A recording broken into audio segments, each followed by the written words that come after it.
All right, now we're live. Just 17 minutes late and gay, as always. Yep. Could be worse. Yeah, if Chad didn't take so long fixing that picture, we could have started earlier. Never mind the fact that I'm sitting here at 5:55 going, shit. I haven't done anything. Then messaged me at 5:57. Hey, I need this with no background. I'm like, Make it fast. I'm like, He's not even logged out of his game yet. Snap. I got this. Yeah, he put in the good jewelry for that one. By the way, I'm gonna have that rush order 200% cost invoice sent to you. Best $200 I spent. Anyway, 200% of zero is. Oh yeah, that's right. I owe you nothing. Anyway, Go bad. This is Gaming with a Side of Salt, episode 13. I think is what we're up to. 13. Something like that. Yeah, sure. Sounds good to me. Purge the heretics in gaming. Yeah, all those peoples and stuff. So I hope you guys are having a fantastic day. I'm going to do this whole thing where I'm a total professional and know exactly what I'm doing and boomer it the entire way. So let's go ahead and get right into the news. Let's be real. That's what they're here for. Oh, I know they are. The problem is this post is apparently suspended account. And this was about Pokemon going woke, apparently. So what? Yeah. I know what the. Do you have the URL of the post? Yeah, I do. Run it through the archive and see if you can find an archive of it. I am. I just didn't have time to at the moment. Because somebody might have archived it. I don't know for sure, but let's take a look through the internet. That's interesting that they got suspended, though. Yeah, I know. I can't remember what the original post was, but we have a few other posts here too. Well, I know what it was about. So, Wayback Machine has not archived that URL. And the internet or web page archive didn't have it either, so you know. I guess not, but let's bring this up real quick because I know this. Yes, a mere half a year ago, I was a black belt. What transformation would you say? Yeah, so transformation from her being a black belt to buying groceries? Yeah. Well, see, when I played these games, because I remember this one, or a lot of these, because I played Pokemon, right? Like, I played them all. And, let's see. Sorry.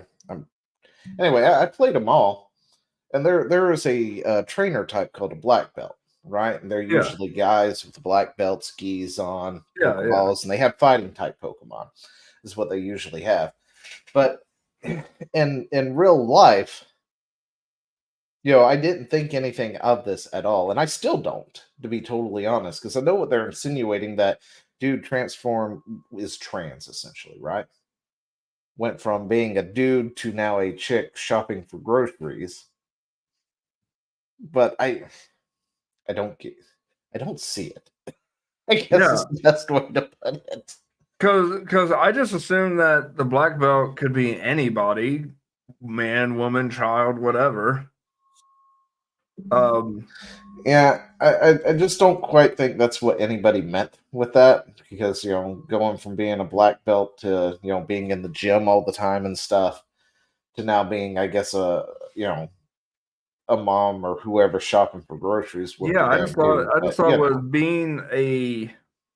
To me, what that read as, if we want to kind of dive into it, this is kind of a stretch too. But yeah, like this post is talking about that. If we want to dive into it, to me, it looks like that post is about being a job-oriented woman versus a housewife. Yeah, like this particular comment here is the one on the left is a reference to cosmetic surgery, not transitional surgery. If you really want to believe that all black belts must be male and all beauties are female, then you also believe they're identical clones of each other because they all look the same for the most part. It's like there's Nurse Jenny in every single Pokemon or Pokecenter, you know, and it is ridiculous. I mean, and also I feel like it's one of those reaching things. To be yeah, totally honest, I could like have sworn I there was get it. even Every female black black belt belts and when I played. all the black belts in the game, they are all men, right? And all the beauties are female. All the ace trainers have both male and female types, and stuff like that. But at the same time, I feel like this one is just kind of reaching. Yeah. But they are going woke at the same time. Right, so you got Grums here. Is Pokemon Go and woke? Pokemon Go changes female trainers to remove hit man up job removes lipstick. Hiring for DEI. That Niantic link will send you to pushes it. for diversity. BLM ex Pokemon lawyer purging gamers for years. Oh, that sends me straight back to this. Yeah. Yeah. But yeah, lawyer involved with Pokemon Halo series slams anti-woke gamers, saying his job was to purge them. That's But yeah, you can definitely words. Very see there's definitely a clear difference between the updated models and the original models. I wouldn't even say that's an update. That's more of a down date. It seems like they. Yeah, it is. It's more rounded and kind of looks like a man now. Not gonna lie. Yeah, and also it seems more. It seems way less detailed. Like they removed effort. Yeah, I mean they did that little graphical update or whatnot, but I swear when you go to this kind of system, it always seems less detailed than it was originally. But yeah, apparently Niantic has a push for diversity. On June 3rd, 2020, Niantic tweeted out its support for BLM movement and the black community, although plenty of other companies have tweeted their support of the movement. These statements are also vague and shallow words with little, if any, substance. To anyone who reads Niantic's statement, it was clear that was not what Niantic was doing, and it's cut off here, so there's not really much there. But yeah, I mean, everybody tweeted out that kind of junk too. Oh yeah. Yeah, that's just further down the thread there. Yeah.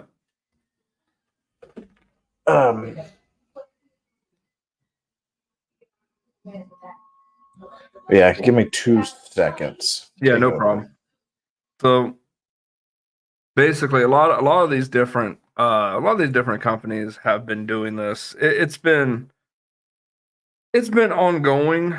Like a lot of these companies will post we support the modern thing. If it's pride for 1 month, they're gonna put up rainbow everything, and then the moment that month's over, all that shit comes down like it's freaking January 1st. It's absurd. Is really what it is. And then what it really is marketing. And with the BLM thing, they thought it was going to be the same thing. It was like, oh, we can just use this for more marketing, blah blah blah. But the problem is that with like the BLM thing, that was actually revealed to be a scam.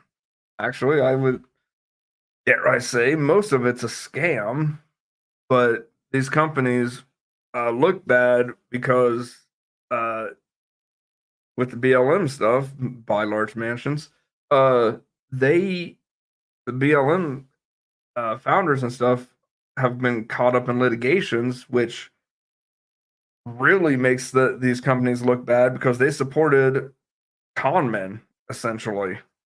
And you can argue, oh well, we didn't know. Well, that's kind of why you have people to do the research. So that doesn't excuse these companies. Saying you don't know isn't a good excuse. Absolutely. And did you know there was actually a BLM before BLM was a thing, and then they sued those BLM? Yeah. Talk about scummy. Oh yeah. Yeah. Oh, sorry Because about that. And then, of course, the this is fact. another bit Oh, of sorry. evidence here. Oh, what were you Oh, saying? I was gonna say, fun fact: the original BLM actually was like they had like lawyers that would fight against like wrongful what do you call it, wrongful legal cases against African Americans who were like being jailed for like 25 to life on like marijuana charges and bullshit like that. So they weren't really bad. It's just they were focused on African Americans, and then the new BLM came in and just like fucked all that up. Yeah. But anyway, further down the thing, Because that's my here understanding. you got this, and other than like this here, yeah, I can see the thing right here. Yeah. But the rest of these are kind of, I feel like they're reaching. I really Yeah. do. Mainly due to the fact that, as it stands, Pokemon is a kid's game, right? Like, yeah, I know people like to do that. Why do you care? It's just a kid's game, and it is. They've been toning down Pokemon for a very very long time. Uh, and then you got people going it's like none of the female NPCs wear skirts, and yeah, this is also a 3D game where we can tilt the camera underneath people. I can understand why they didn't put skirts in Scarlet. I, I disagree. But yeah. I disagree because you know what you can do with NPCs that have skirts? You cannot put detail under the skirt. Yeah, I know. Like But what? at the same time, laziness is there. Like you can just put a solid block under that skirt and people would go, "Oh, there's nothing there," and then move on with life. I know, but then you also have to deal with the whole screenshots and other stuff, and the fact that the Pokemon Company tends to find themselves in controversy ever so often. And But I can understand why just not doing it how would it be controversial? Somebody is a does an thing. upskirt shot and there's nothing there. Trust me, it's the internet. The internet will make it something. You mean like they'll mod something in? That too. And They could mod this and like, okay, now you're reaching. I'm not reaching. No, I mean, if it's going to happen anyway, why not just continue with a feminine character model instead of this over masculine model? And I mean that in a this muscular. one, there's a reason why they picked this one because these are usually near the beach, they're near the bodybuilders and stuff like that. It's the most See, that makes sense. masculine female. It makes sense to have them when they do appear and stuff because they do exist in the world. Yeah. But there are others where they are more feminine. But we're living on an island with more rugged terrain and other stuff and things. The skirt just isn't a thing, so I don't. It was just never anything that registered on my mind. Wow, nobody wears a skirt or a dress anymore. But we're also in the 3D age of these games, where we have cameras that we can control up and down, left and right. But see, I'm just saying that just because it's 3D, that's not an excuse not to have like classical feminine dress. Just don't make it fucking pervy under the dress. Just make it. But like, this is how I can say that I mean, Pokemon might be going slightly woke, but at the same time, damn it, this is also in a Pokemon game. Now, this is an isometric camera. You can't move these cameras left, right, up, and down either. Yeah. And people made this into a joke. And I think you can go where you can see how this became a meme. Yeah, but I mean, again, like you said, the internet, they're going to do that regardless. So why take it out? Easier not to have a skirt. You already got jeans models drawn up. You don't have to do anything extra. Well, no, I'm not talking about this NPC. I'm talking about like other NPCs where that might fit for them to have. Okay. Well, see, the Pokemon, they're really good at copy pasting their NPCs. Which is what that one comment was talking about down here. That's why everybody's the same thing. All the swimsuit girls, they're all the same thing. They're the same sprite. Yeah. And, all the black belts are the same. Yeah. All the ace trainers, the cool trainers, the psychics, they're all the exact same thing. Yeah. Pokemon essentially just copies and pastes them. If there was like a setting, say you were going to a fancy ball or something in the Pokemon universe, you would expect some of the female characters to be in ball gowns. Well, yeah, but that's also not a setting in Pokemon, or hasn't been. And I don't think the one previous to that actually had this problem either. See, Pokemon released, I think it was 3 games at about kind of close to each other. It was Legends Arceus, followed by this one, and then there was one right before Arceus, I think it was. Maybe it was the Let's Go series or whatnot. They were about a year or so apart, but they were also done by like 3 different studios. They weren't done by the Pokemon Company themselves. Now, did Let's Go Eevee and Let's Go Pikachu come out at the same time, or was one? Yeah, they were released at the exact same time. Okay.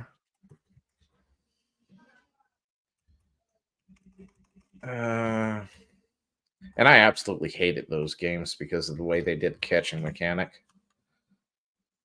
I think they tried to copy Pokemon Go, if I remember right. Yeah, that's what they were going for.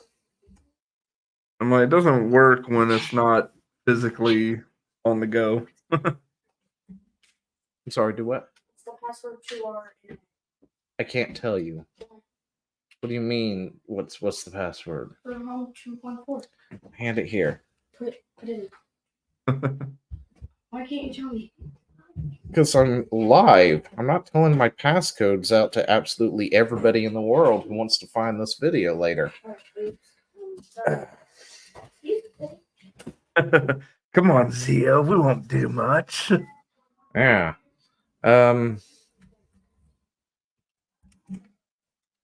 Let's see. Okay, so yeah, Scarlet and Violet came out November 18th, 2022. January 28th was Legends Arceus. Okay. And then Let's Go Eevee was in 2018. So it was those two that were practically back to back, but I believe they were handled by 2 different studios. Gotcha. So I mean, they're the company that, of course, actually did it was the Pokemon Company, Nintendo, but the people who actually worked on it was not. This is definitely your wheelhouse because Pokemon is, peasant gaming to me. Let's see. Pokemon is just not my jam these days. Yeah, like I feel it's reaching because it was never really anything I was even ever thinking of to begin with. Yeah, I agree with you on that. Like none of it seems like a big thing other than the Pokemon Go part where they changed the models to look more like. But this is like character models from the females in Arceus. Of course, none of them are wearing anything but pants too and shorts. I mean, I really don't have a problem with people wearing pants versus skirts. Yeah. And this one was set in a past setting. Yeah, they look fine. I mean, I think with the Pokemon Go, it's more of the androgynous character model. But the Pokemon Go just feels like the character model got washed out. It's just androgynous now, and it's not defined. And I guess plumper, to be totally honest. Yeah. I don't know. I have a feeling it has something to do with whatever the 3D engine they're using for it, because these are clearly 2 different engines. Yeah. So, but at the same time, you can't deny that Pokemon has been, working with DEI and stuff as well. from Nintendo because Nintendo is a family. Well, that post I got, the post I got from the suspended account, was a post talking about Niantic looking to hire a DEI or what's the one with the E in it? Equity, inclusion. What was that one? Diversity, inclusion, and equity, or equity and inclusion. DEI. Yeah. They see, Niantic also was in Pokemon, so yeah, but what they were pushing to is that Niantic was had a job posting for a DEI agent. Mm-hmm. Well, that would be Niantic, and considering the only real evidence seems to be that engine change, it looks like, or graphical change, and considering we're talking about Niantic here, that's not Pokemon either. Yeah. Well, I think this is good because now gamers are on a swivel looking for the stuff, and if they get not even posted this, then go get it. It's unlocked. Okay. And also, I need you to have the channel for the PlayStation. It's not working.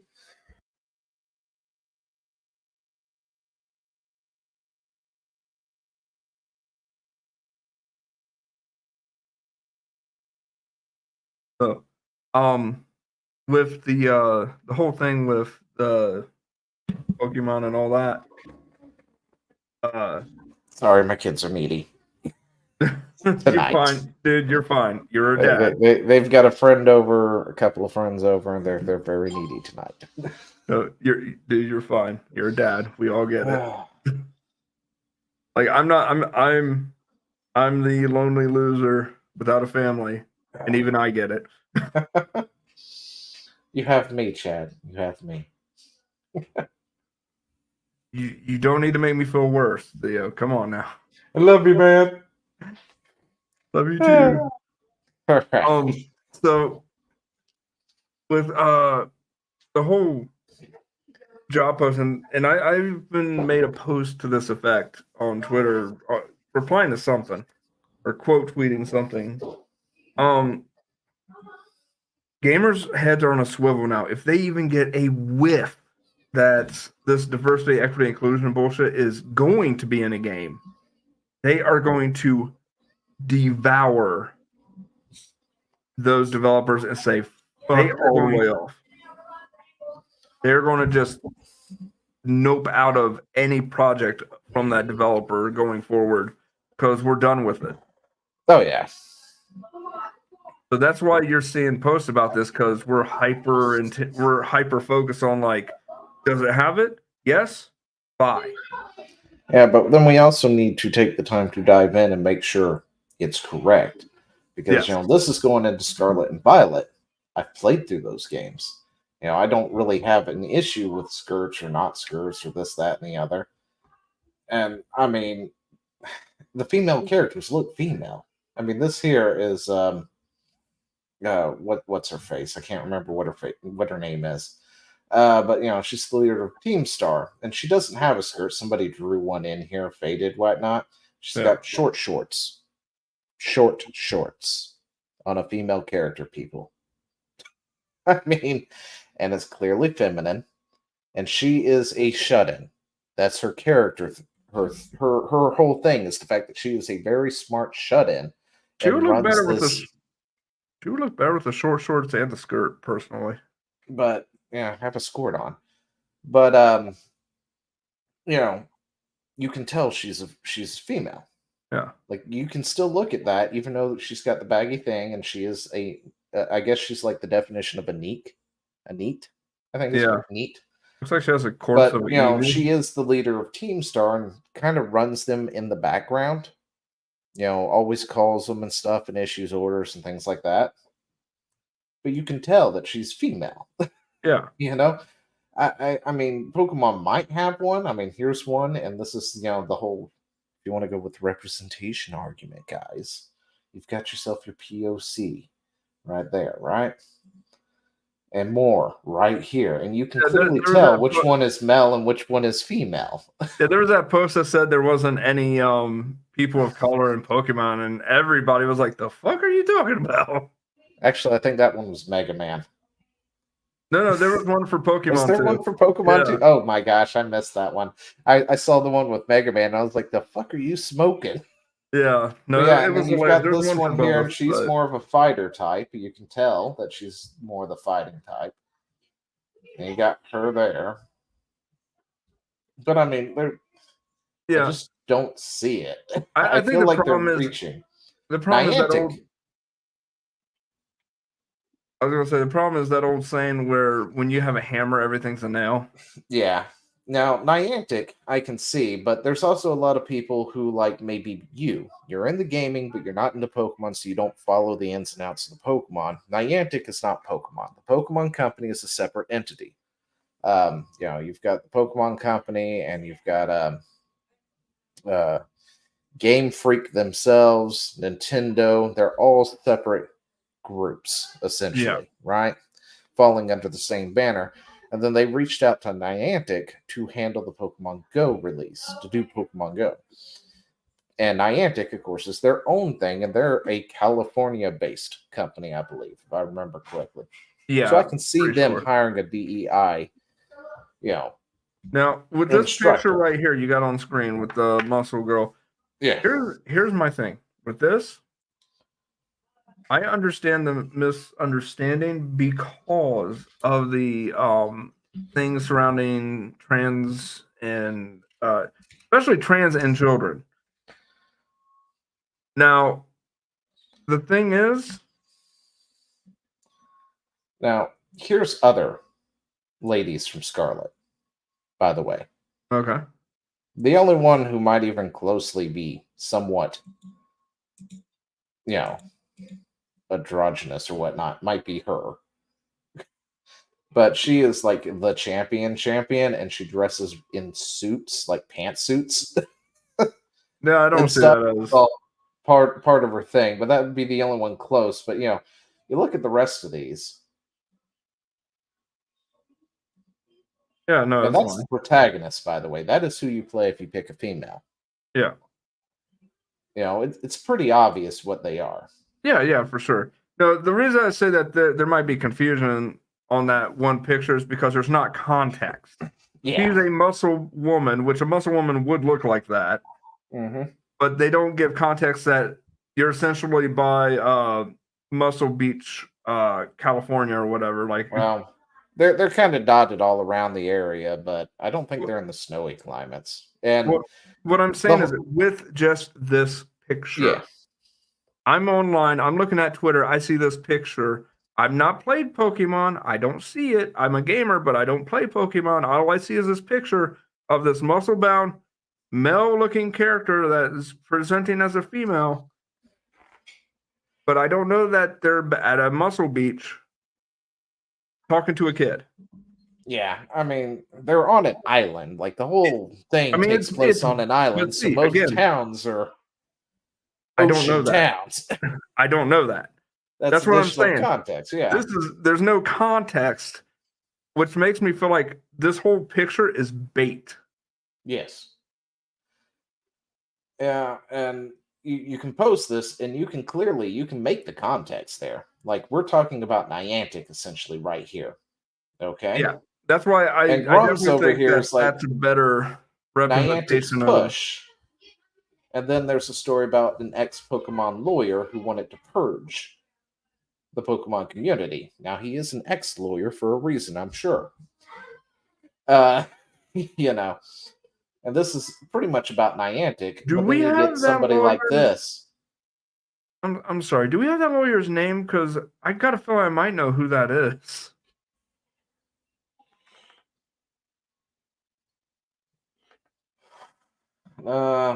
You probably would have to look this up on Fox News. So there was a lawyer in the gaming sphere that kept filing frivolous lawsuits to the point where he got disbarred. And I can't, he was trying to file lawsuits against content creators and all sorts of stuff. I can't remember his name, though. Okay, well, I'm bringing up the actual article right now. So let's take a look at this. This is from 2024, March 17th. So let's see if we can find a name, shall we? Much larger discussion, blah, blah, blah. Fans beloved franchise across. Put the blame in the video game industry. One consulting agency headlines. Sweet baby, blah, blah, blah. Don McGowan. Yep. That guy right there. Yep. I know that name. Yeah, I'm pretty sure that's the guy that I'm pretty sure. Self-employed. Huh? Self-employed. Former Bungie chief legal officer. Oh, what is this? Former Bungie. Go off. Let's see. January 25th, 2024. Former Bungie general counsel says the game industry must unionize. Okay. And he'd be their lawyer, so he'd rake in gobs of money. So that's what his thinking was.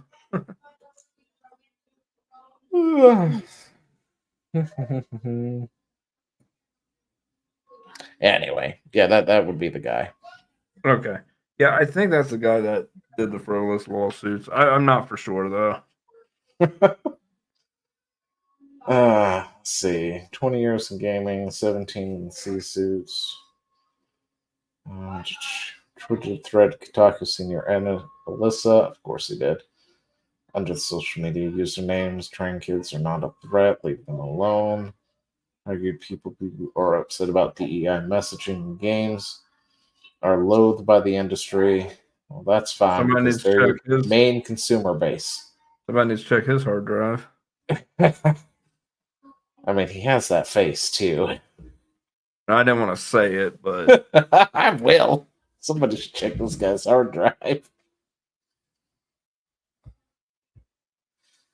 It never occurred to them the reason nobody made games for them was because nobody wanted to make those kinds of games, he wrote. Nobody wants your money because no one wants you in their environment. Take it from someone who's most of whose jobs was figuring out ways to get rid of you.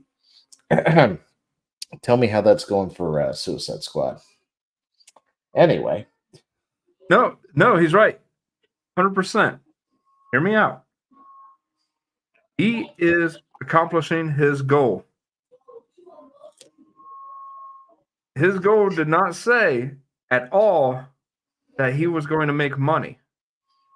Mm-hmm. He said he was going to lose you money and get rid of your clientele. That is all his goal was to lose whoever hires him money and get rid of your clients. And he is accomplishing that goal. Good on him. He's honest. He's upfront. And anybody that hires him is a fucking moron. Yeah, pretty much. But yeah, so far, just looking through this, looking into it, I would say that Pokemon itself isn't going woke. No. But Niantic definitely is, and there was no question behind that, considering they are a California-based company.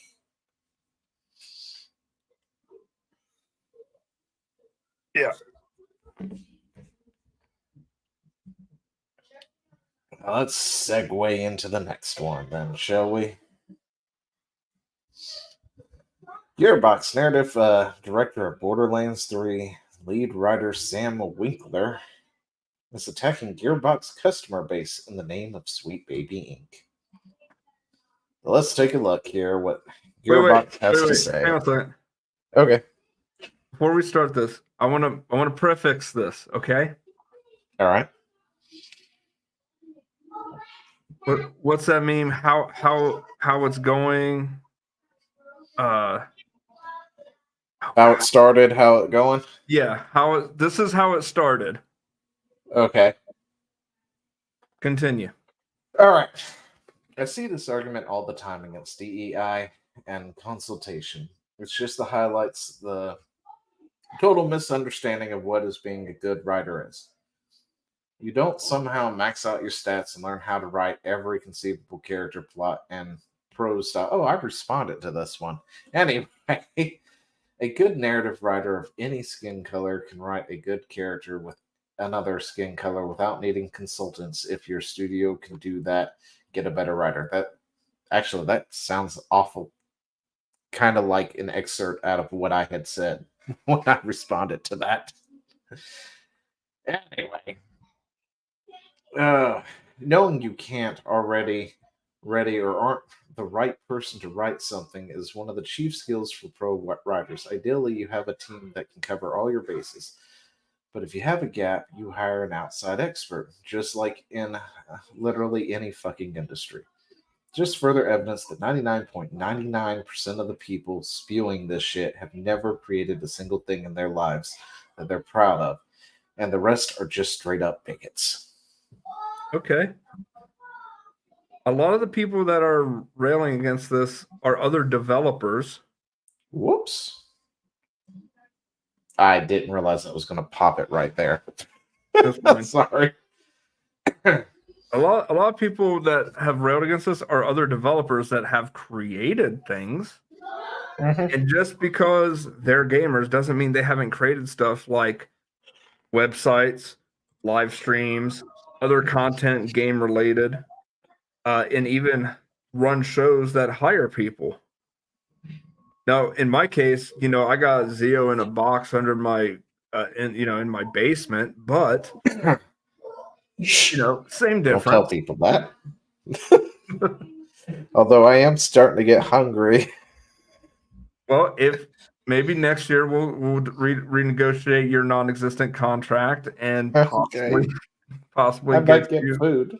Possibly get you a food concession. But in all seriousness, I know a lot of companies that hire outside help, but you know what they do? They vet them. They look at the body of their work and go, did they make money for their other clients? No. Maybe we shouldn't. Well, so I did respond to this, and I'll go ahead and TLDR it, essentially. But on one hand, Sam is right. If you don't know and you're not ready to do a particular thing, hiring outside help is something a good leader would do. Yeah. If you know you can't do it, nobody on your team can do it, you should hire outside help. I do it with my art. However, when you hire the same people who keep making it worse every time, that is the mark of a bad leader, because you keep hiring the same dumbasses. I'm sorry. Yeah, that'd be like, okay. Real quick. I gotta tell this story real quick. So when I'm looking for art for my channel, there was an artist that tried to sell me and demanded money of me, mind you, for two triangles intersecting with each other when I gave them specific instructions on what I needed. I refused to pay that because they did not deliver the product that was agreed upon, and I never talked to them again. I went and hired another person, a competitor to that person. That's how you handle this kind of scenario. But on top of that, he's self-admitting that he's not very good at his job to begin with. Because in the past, there were good writers who could write just about anything with, all that good jazz and stuff, what he's listing. They were able to write different sides and stuff like that. And this guy is self-admitting that, he's not on that level. He doesn't have the ability to expand because he keeps hiring the same idiots to keep freaking doing it, apparently. But anyway. So that was how it started. And this is how it's going. Embracer, braced by cheap cash, bought Gearbox for $1.3 billion. They are now dumping the studio at a fire sale for just $460 million. Get woke, go broke. Really? So, how did that work for y'all? Oh, that's great. So let's go back to how it started real quick. How it started. How it started.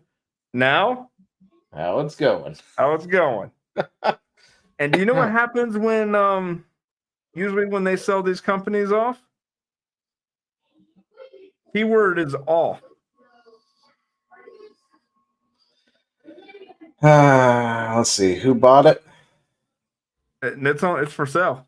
Oh, it's currently up for sale. Yeah. Wow. Well, don't worry. I'm sure it's working out just fine for you guys. Don't worry, guys. I'm sure there won't be any layoffs when the next company comes through and buys it and guts you. Yeah, or completely shuts you down. That too. So let's move into the next thing. But Larian will not be handling any more Baldur's Gate stuff, which really sucks. I don't know how much longer they'll be I assume they're going to still maintain Baldur's Gate 3. Yeah. But apparently they're not getting to do a Baldur's Gate 4, and they're not doing any DLC for Baldur's Gate 3, which really sucks. But yeah. Anyway, Larian Studios, the developers behind Baldur's Gate 3, has recently announced that it's moving away from D&D content games, also citing a general lack of enthusiasm when it comes to developing DLC for BG3, and honestly, pleased as punch. Well, for the most part, I admittedly hold some conflicted feelings about these character stories continuing elsewhere, and the fact that they won't have any Larian quality expressions for one of my favorite games. But as I said back in September, there are plenty of nerdy mechanical reasons why a high-level D&D campaign would struggle in a video game environment. Overall, Larian's moving away from the Forgotten Realms hasn't dimmed my hope for the studio. Next big project, if anything, I'm happy. Okay. Anyway. So I gotta agree. I think it's a sign of a great company that knows when to say no. Yeah, it just really sucks. So I was looking forward to some kind of DLC. No, I wanted get some that. extra. But you gotta also ask yourself, does it need it? It could. See, they cut out parts of the third act to launch. There's a whole upper city that apparently is just completely cut from the finished product. And actually finishing up some of the storylines to some of the characters like Carlock happens in that cut content. Oh. So my hope was that they would be releasing patches and stuff that will eventually feed it back in. Right? What if that's what they do? And I'm hoping that is what they do. But at the same time, it would also give an excuse for DLC. Well, maybe they are going to be the legends that say it's not DLC, it's just free content. Yeah, that is true too. But with things over at Hasbro and stuff not going too well, I guess it's a good time to distance yourself from D&D at this point. That is true. Like Hasbro is oh boy. As I say, I wouldn't buy stock. But we're a company of big ideas. We're not a company that's made to create DLCs or expansions. We tried that actually a few times. It failed every single time. It's not our thing. Life is too short. Our ambitions are very large. And, like Chad said, they know they've done enough and they're going to move on. So, frankly, it's sad, but I still want to give them more money.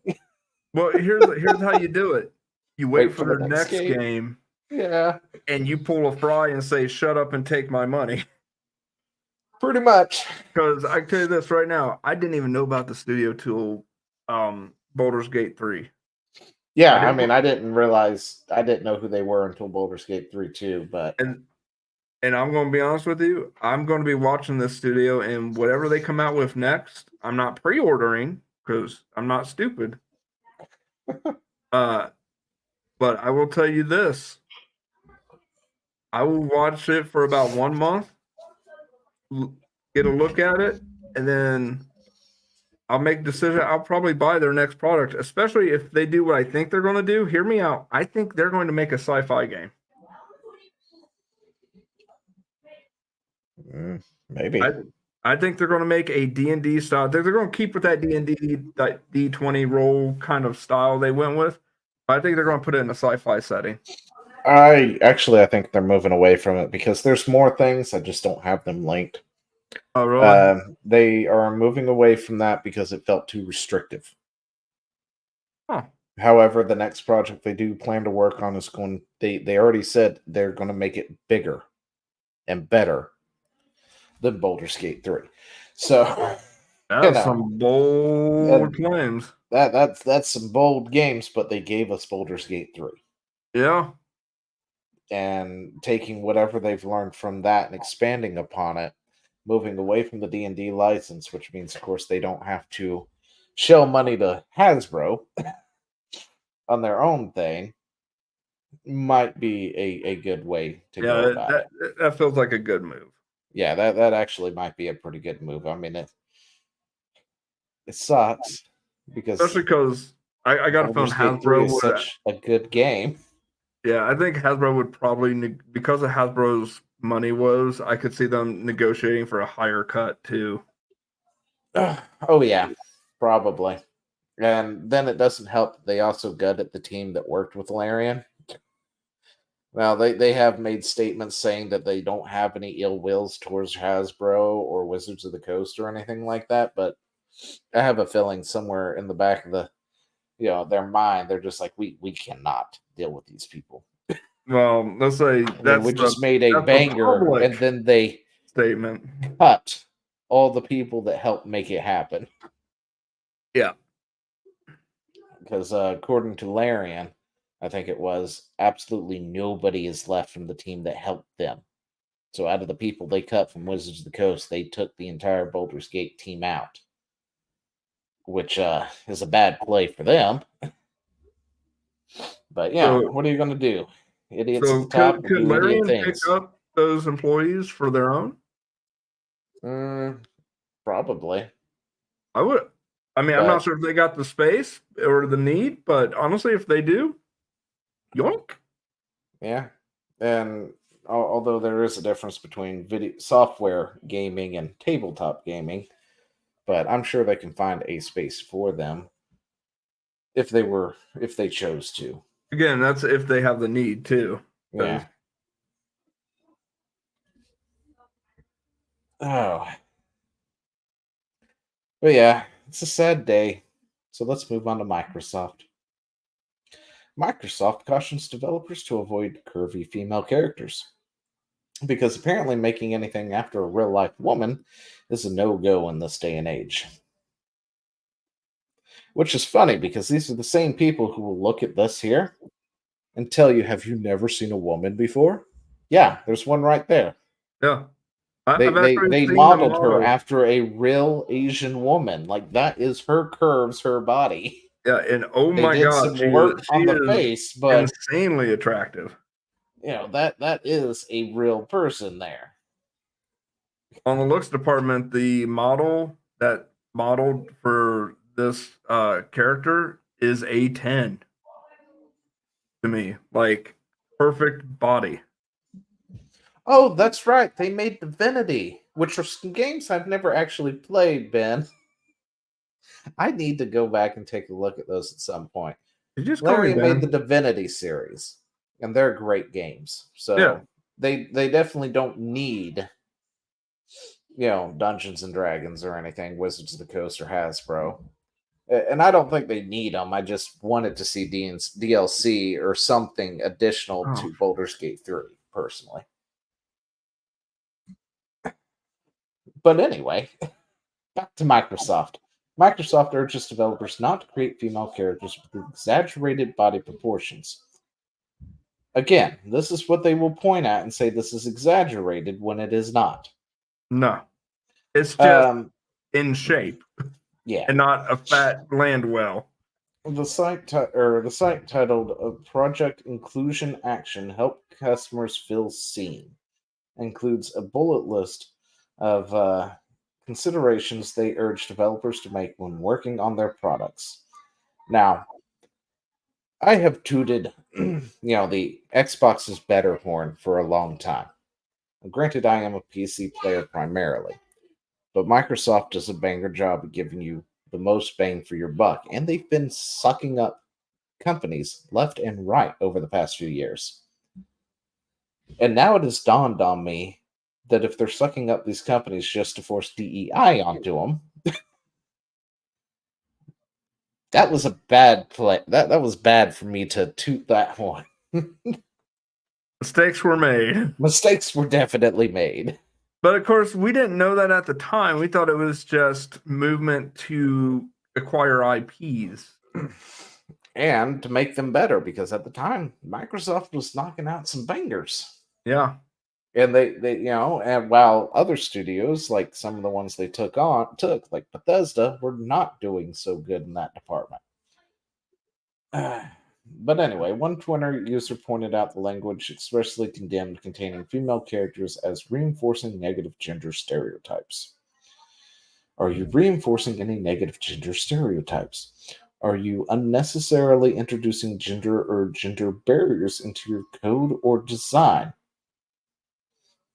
How the Okay, somebody's going to have to explain to me what the fuck is an unnecessary gender barrier in code. But anyway. I know. Wait, I can explain this one. Okay. Okay, so in C++, C#, Visual Bit, any coding language, you can make variables and you can name them anything. Mm-hmm. I usually like the basic X, Y, Z for like mathematical formulas, but yes, usually if you want it to be more precise so that it doesn't get confusing on down the road, you would name it something more robust, like if you want a numerical value for the hairstyle of a female character, you might make it female hair 1 integer. Yeah. Or actually Boolean would probably be more likely, but I think I know what you're talking about now. But now that is unnecessary gendering in the code. So instead of female hair 1, 2, and 3, we just have hair ML 1, 2, and 3. We have we just have hair 1, 2, 3, 4, 5, 6. Yep. Really, guys, is that even a big issue? So now so now when I make a character, and by the way, I've seen this in games, even indie games, mind you, where I make a male character and have 132 different hairstyles, both male and female, to go through. Yeah, it does suck doing that. How about this? But at the same time, in order for me to get my ponytail, I have to have access to that female list. Well, hear me out. Why not do this? Male character, and then on the big old list of hairstyles, you have a female and male button. Male hairstyles, female hairstyles. That way, even if you have a male character, you can hit boop, female hairstyles. There's the list. That way, you get the fruity hairstyle that Zio has. Exactly. And for the love of God, can somebody please do Buzz hair right for once? It ain't happening. Forget it. Yeah, I know. Technology's not there. It's either a solid shell or bold or solid. It's either a solid shell or Kojak. Yes, that's all you got. Are you creating playable female characters that are equal in skill and ability to their male peers? Are your female characters equipped with clothing and armor that fits their task? Do they have exaggerated body proportions? Okay, real quick before we go into this. There was a post somewhere on Twitter, and I can't find it now, where somebody was complaining about this exact thing. All right. Talking about how companies need to make female characters that are equal in skill and ability to their male counterparts. They are. I've never ran into a game that didn't. I wasn't the only one who was thinking, what the fuck are you smoking? Honey, seriously, what the fuck are you smoking? Because they're not equal. They really aren't. Did you know this, Chad? Would you like me to explain how they're not equal? Are you talking in real life or in the game? In the game. How female and male characters tend to be unequal in most games. Wait. Are we talking single player, like the character itself, or are we talking like everything. MMO, single player, it doesn't matter. Okay, women get preferential treatment. I know that. All right, here's the difference. Usually female characters have a smaller hitbox. Yeah. They're quicker and more agile than their male counterparts. There's actually one game out there, and I can't remember what its name. Destiny. There we go. If you choose the female model, you have a much smaller hitbox than if you chose a male model. Yeah, that makes sense. You're a smaller model. So if you want to do that game and you want to do it competitively, you pick the female. You're taking less bullets. That's of notable games anyway. But there's plenty of games out there where female have smaller hitboxes. I was thinking, in my mind, I wasn't thinking that detailed. I was thinking skills and abilities, and I'm thinking... But it is. That's the main detail right there. Well, I'm thinking in my head, what game has, like, the females aren't allowed to wield heavy fucking sledgehammers? And usually, in a lot of these games, male characters tend to be slower, and they take more. Right? And this is evident in a lot of fighting games, or at least older fighting games, too. Like in the old Soul Calibur games, I think her name was Taki. Yeah. I can't remember what her name is. She uses the whatchamacallits. Anyway, Blades. Yeah, the female characters are faster. Played her because she's hella fast and hits a lot. Meanwhile, if you were to take somebody like who's the big guy, Nightmare. There we go. I think that's what his name is. Who wields the Soul Calibur, the big one. Yeah. That's Nightmare. He's slow compared to her. They like one shot your ass. But then again, he also hits like a truck. I mean, there is definitely a difference. I don't want equal skill and ability between the characters, because then it doesn't matter who I'm playing, whether it's Scorpion or Scorpion's daughter. They're both exactly the same. Or it's boring. Sub-Zero's daughter, whoever the female freeze is. Oh, this is the argument I have against competitive gaming, because they try to even the playing field to the point where there's no difference between any of the characters, any of that. Competitive gaming is boring to me. Putting that out there. Fuck you to anybody that thinks that Smash Brothers competitive scene is competitive. It is not. It is a bunch of whiny little bitches that can't handle items on. That, and apparently it's full of pedos. But anyway. Yeah, that too. I found that out and I was like, oh, so this is what the Minecraft streamers do on their off time. But yeah, I mean, there's definitely differences, and usually, the females might be slightly weaker here and there. The males are a bit bulkier, but they're also faster. They have smaller hitboxes and things like that. I don't want them to be the same. Yeah, at all. Variety is the spice of life. Aren't these the same people that tout diversity? But anyway, yeah, not when it comes to creating a character. They need to be the same. Now, in something like Fortnite, I think the hitboxes are exactly the same no matter which character you're really using, for the most part. Yeah, I've seen some crazy hits on Fortnite. I don't even play Fortnite. Another thing to exemplify this, you remember playing older Halo. Yeah. Remember when they introduced the Elite for multiplayer? Yeah. What character did you use in multiplayer? Was it an Elite or a Spartan, and why? Spartan. Why? Me, honestly, because I was playing a Spartan, but I found out that I guess I didn't even know this till way after the fact. I guess Elites had bigger hitboxes. Ding, ding, ding. You can easily snipe an Elite just like that with no problems whatsoever because their head hitbox was fucking massive compared to a Spartan. I loved the Elite, mind you, and I did play an Elite in multiplayer just because I liked the design, but I also knew I was at a disadvantage for doing so. So, you know. And but yeah, I mean that also takes into a place if the Elites and the Spartans had the same hitbox, you know. But anyway, that's another thing that sort of exemplifies that whole notion right there. And then of course armor that fits their task, blah blah blah.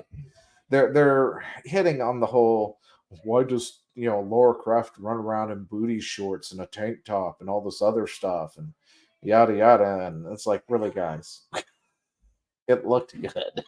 Because let's not mince any words. It was hot. I'm gonna be straight. Like Laura Croft and a couple other characters were how I, hit puberty. But yeah, I mean, it doesn't happen all the time, and there's nothing wrong with eye candy or anything. And then, of course, do they have exaggerated portions? And then we'll go back to Stella Blade here, where they're like, "Have you ever seen a real woman?" Yeah, there's one right there. Yeah, anyway, the question is, have you ever been to the beach? You're going to see a lot more than what she's got, or you're going to see a lot less, and similar body types, if not more. You're probably going to actually see skinnier, more bustier women. Yeah, you know what's funny is they complain about the alternate outfit with Stellar Blade, which is like flesh tone. Yeah. But what they always fail to mention is that is hard mode. You can get one-shotted by anything in the game wearing that because you have no shield. Oh, really? Damn. Yeah. I didn't know that. Yeah, I found that out from somebody posted, like, why are they complaining? This is literally hard mode. This is literally like impossible mode. This is like Dark Souls on crank. And then when the story allows, do you show male characters who display a full range of emotions, including joy, sadness, and vulnerability? Well, that would be realistic. We don't have emotions. Yeah, no, seriously. We're not allowed to have emotions. Yeah. If we have emotions, society pretty much uses that against us, so we had to get that surgically removed. But yeah, I mean, that purely depends on the story, of course, But they want you to shoehorn it all in, regardless of whether it fits or not. And make a terrible game. Anyway, recently Western game developers have been making points to rally against objectification in games and are citing unrealistic beauty standards set by fictional characters. Again, I don't know how many times I have to drill this in. Real person. Anyway, most recently, Stella Blade has been the subject of such criticism despite the game's heroine being based off of a real-life model. I clicked that, but oh, here you go. If you need to know. And that is her doing the whole modeling. Body of Stella Blade right there. That, last time I checked, was a real person, not an AI generated. Anyway.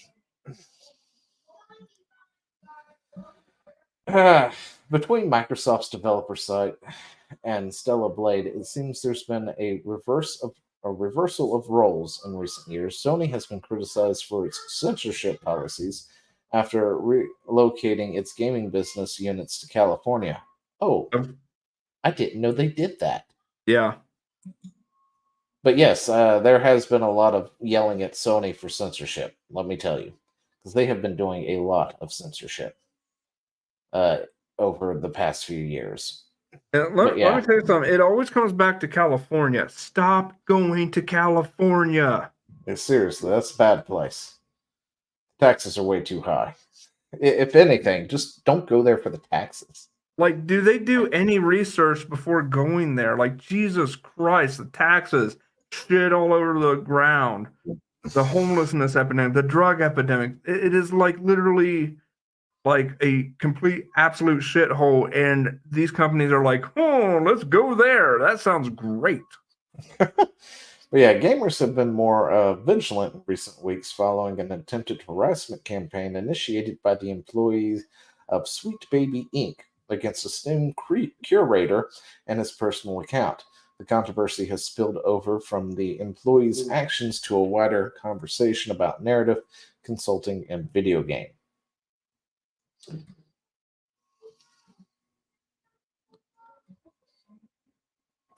Incorporating stories and themes from marginalized communities or emerging markets in a relatable way. This is apparently the Microsoft thing. Yeah. Help customers feel seen. I've read this. It about having a damn aneurysm. Let's see. 57% of players in broader game market didn't play certain games because the games weren't made for them. Over half of the global market. I'm sorry, what? And a broader gaming market didn't play certain games because the games weren't made for them. The fuck? Who are these people? What are they smoking? Citation needed. Yeah, anyway. Business impact. 80% of media consumed by the world is created in the US, and yet most media, including video games, don't contain characters and contain the aligned to a broader customer. Research shows that players prefer characters that look like them and more likely to purchase and play experiences where they align with the character's identity. No, a lot of the best games were kind of blank protagonists for the most part. Tough readings, yeah. Oh gosh. Look at this. Look, I said citation needed, and then I looked down and saw the citations. I'm gonna need a minute. New Zoo 2022 study. Diamond Lobby Diversity Gaming Report. Global Gaming's Gamer Oh gosh. These references. It's all DEI companies. Worlds of Gamers mapped. It's literally this group saying we did this. The study we're citing is the study we did.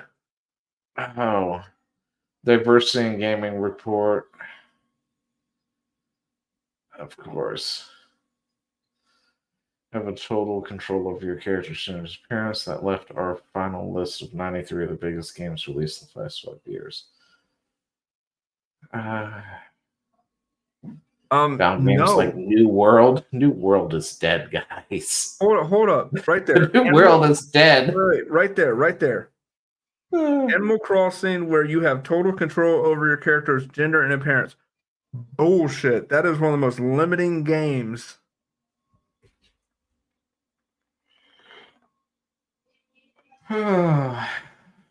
Let's see. This one requires me to sign in, and I ain't signing in for that. It is one of the most limiting games, and you look like a freak regardless of what you pick.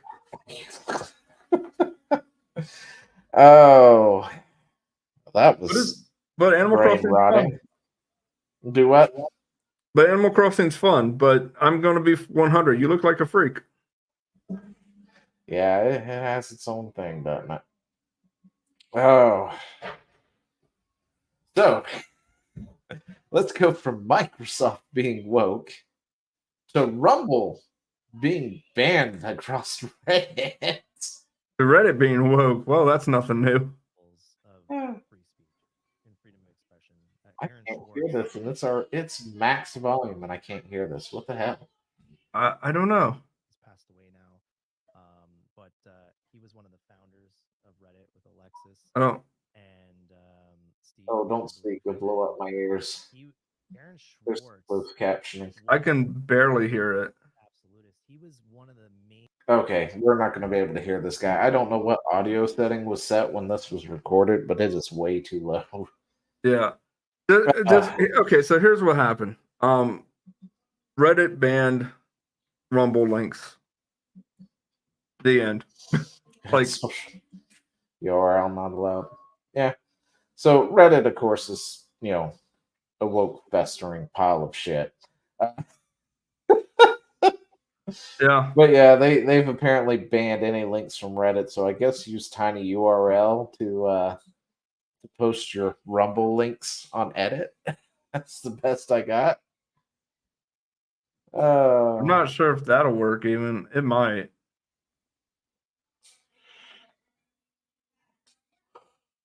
Oh, but let's see. Even if you open it in a private tab, it says, sorry, this post was removed by Reddit's filters. So, yeah, they just straight up. They removed it on their end. See. I love how Rumble's Reddit is going to be blank now because does Rumble have a Reddit? you just clicked on it, dude. Like, Wait, was that what that was? Scroll down. Like, keep going. Right there. r/Rumble. r/Rumble. Oh, that's an actual thing. Yeah. I don't use Rumble because it's degeneracy incarnate, but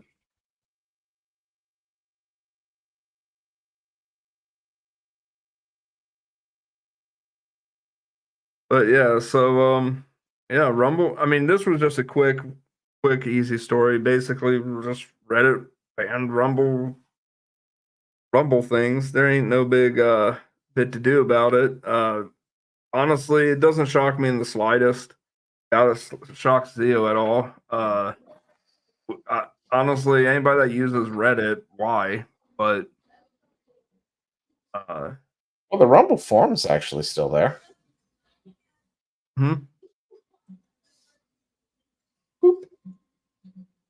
Oh, I'm sure because they're desperate to make it look like that they have stuff there, but 90% of I've been through Reddit before, and they nuke stuff so often that I noped out.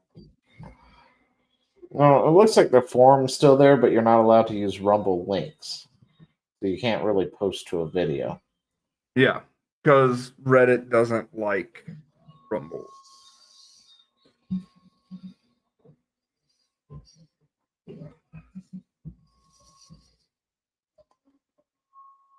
Yeah, I don't see any real links in here at all.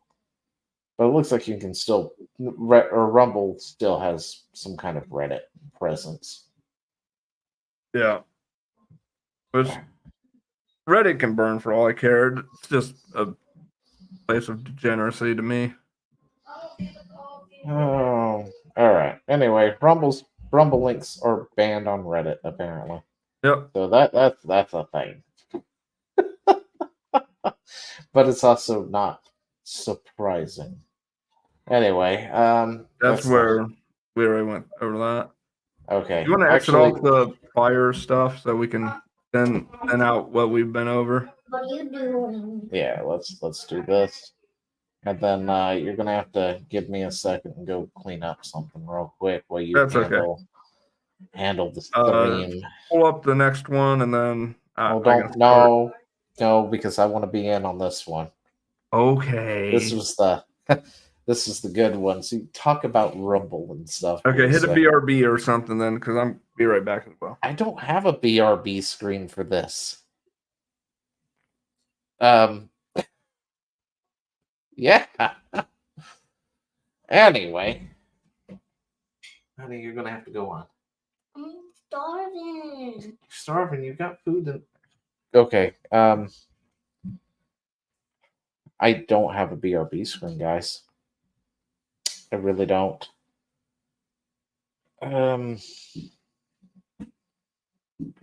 Add files. Let's see.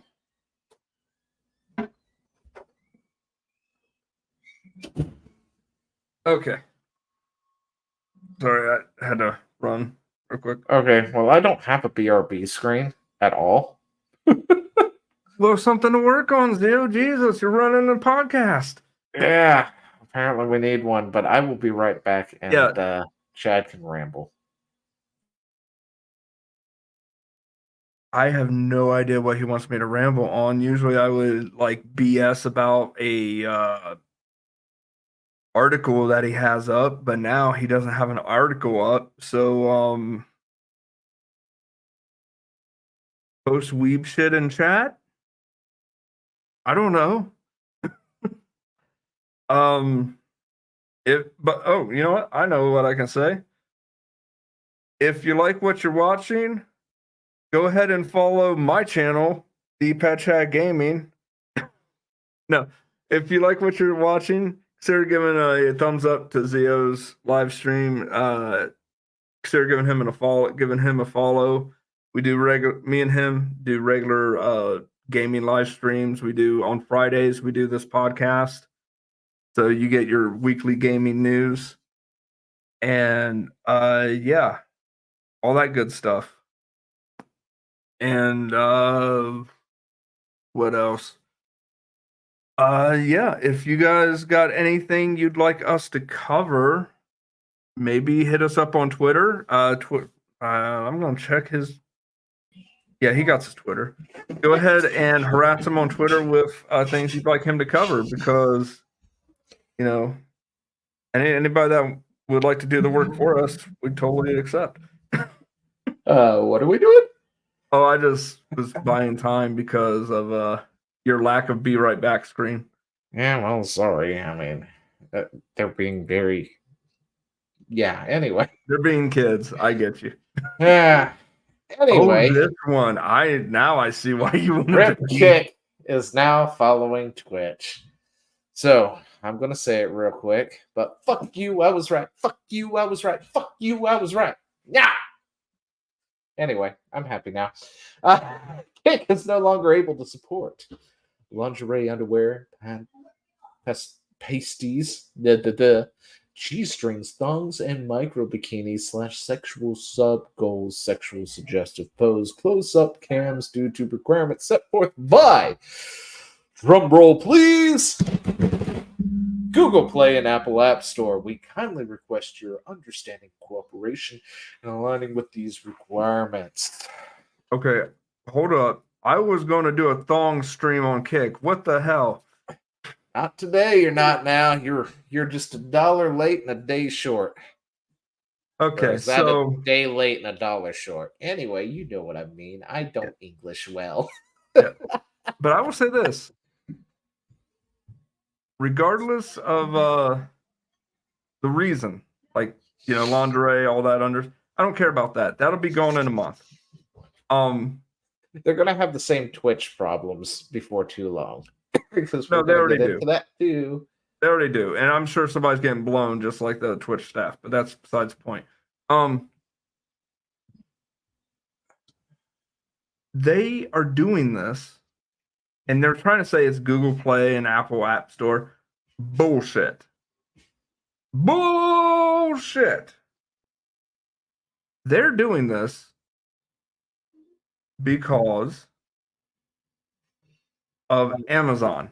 AWS owns both of their asses because nobody else has put this out. That's on Google and all that. So what's the element that is similar here? AWS backs both of these. They run on AWS.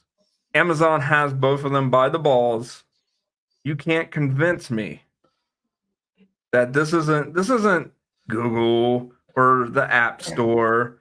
This is, for one reason or another, Amazon came down on both of them. And Kick can't really fucking do anything now because they're under the boot of AWS. Yeah, now they say Google Play, Apple, blah blah blah. We know it's definitely AWS. There's no ifs, ands, or buts about it because Twitter X still exists. Yeah. Uh, Yeah, and there's a lot of other things that still point. exist that probably shouldn't. But yeah, this is totally definitely from AWS. This is Amazon. Amazon owns Twitch. Amazon also owns Kick. Who would have thunk it? Now, of course, Twitch is having its own set of issues once again. But it was just a matter of time because when we first looked into Kick, I remember going through there, saw powered by AWS, and then me and Chad were like, "Oh, this is Twitch Lite. This is Twitch. It's just a matter of time." It's green Twitch. Somebody made that meme. I remember seeing a meme where it was the Scooby Doo meme where they're unmasking the villain, and they are it's instead of the villain's face, it's the Kick logo, and then they go to unmask it, and the next segment down, it's the Twitch logo. I was like, yeah, unmasking Twitch, and there's Kick. No, they unmask Kick, and there's Twitch. But yeah, I mean, the second all that happened, it was pretty easy to call this one. Like it was almost like you could see the future. But it's almost like this already happened once before with another platform. Yeah, and it's funny because I talked about it and I laid out why. Right? I laid out all the reasons why. We saw what happened to Parler and everyone else all the way up to this point. And I laid it out and I was told, you don't know what you're talking about, that they're unrelated, blah, blah, this, that, and the other. And it's like, they have one common denominator, and that is AWS. I can guarantee, bet money that this would happen. And what the fuck did happen? It finally happened. It was just a matter of time. Yep.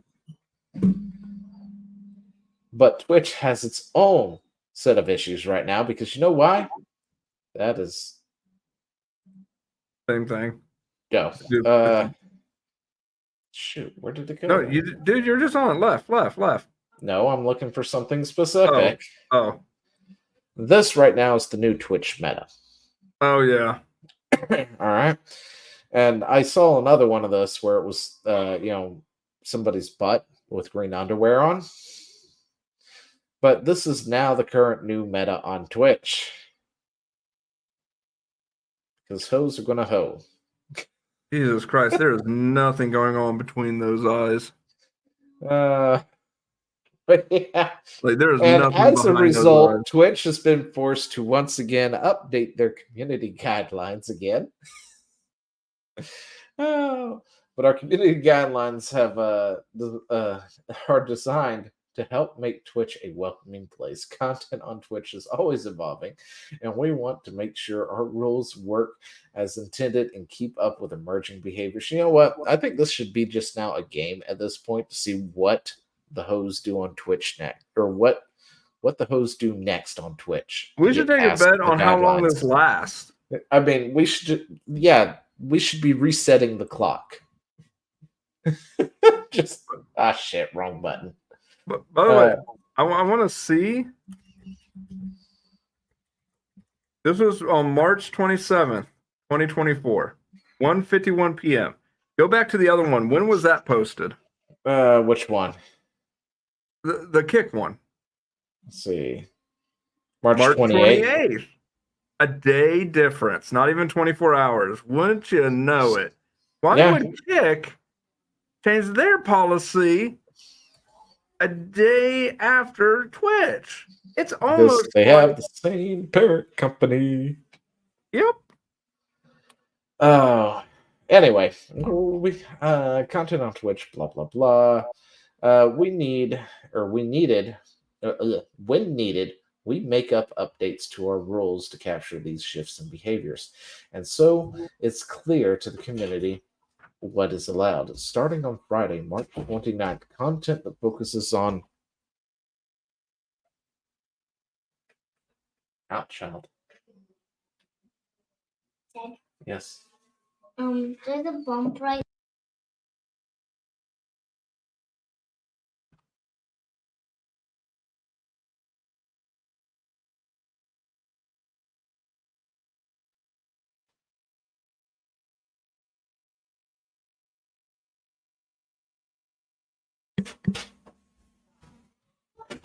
Okay.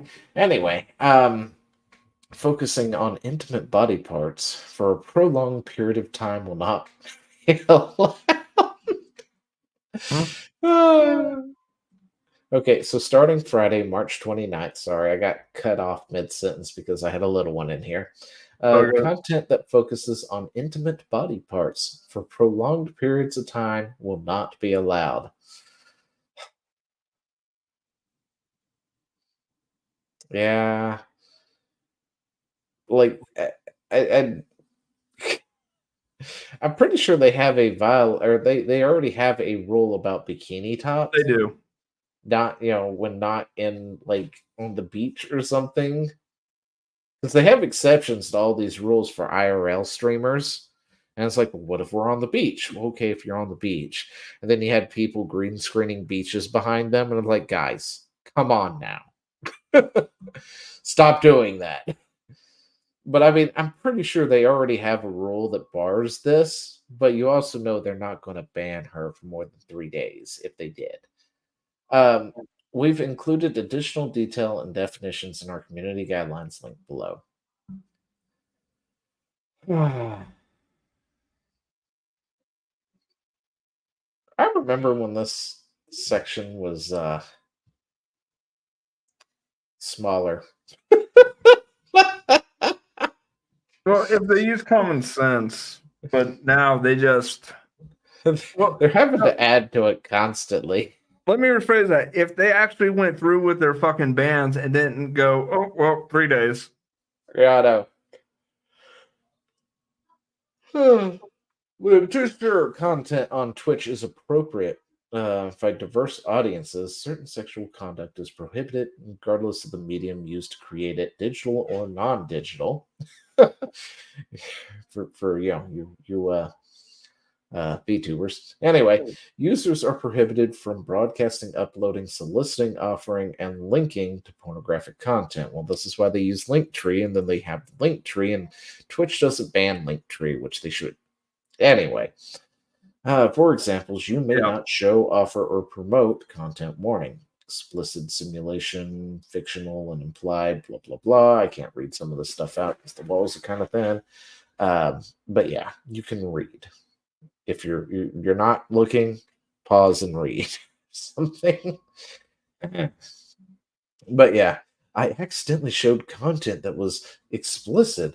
Will my account be suspended? Accidentally? What is that? Pulling a Bosch at this point? As owner of your account, it's entirely your responsibility to ensure that anything shared on your account abides by Twitch terms of service, community guidelines. If you are unsure if a link, photo, video, or other content, blah, blah, blah, we suggest you review it privately before airing it. That's why we have dual monitor setups, guys. And some of us have even more than that. Anyway. Yeah. But it was Vosh, right? Who had their oopsie recently. Yeah, I'm pretty sure he streams on Twitch, doesn't he? I don't think he got banned. So to answer that question real quick, if I accidentally show content, here's the answer. If you are a big streamer or a woman, there's a good chance you will not get a ban. If anything, you might get a 3-day ban max, but you'll be allowed to come back to the site. If you're anybody else, though, one of the filthy plebs, you will see yourself permanently banned for life. But yeah. And the same thing goes for adult nudity, too. If you accidentally expose yourself, it's usually about a 3 to 7 day ban temporarily. Unless you're a filthy pleb, then you will be banned for life. Yeah, and if you break the entire rules, if you happen to be a female caster, again, it's maybe a 3-day ban at max, which then you'll celebrate your 3-day weekend, of course, on Twitter X and stuff, and then you'll be allowed to come back. But if you're one of the filthy plebs, it is a ban for life. Yep. That's the answers to all of these, actually. If you accidentally violate one, I mean, you can straight up get rammed on stream, and it's usually about a 3-day ban if you're female, especially one of the higher ranking ones. But for the rest of us plebs, it is a permanent ban. And we know why, because we know why, because the person ramming that woman was probably staff. Anyway. But yeah, Twitch changes. That is freaking hilarious. Twitch changes, and now we got Kick doing the same. Looks like Apple and Google Play are cracking hard on this one. You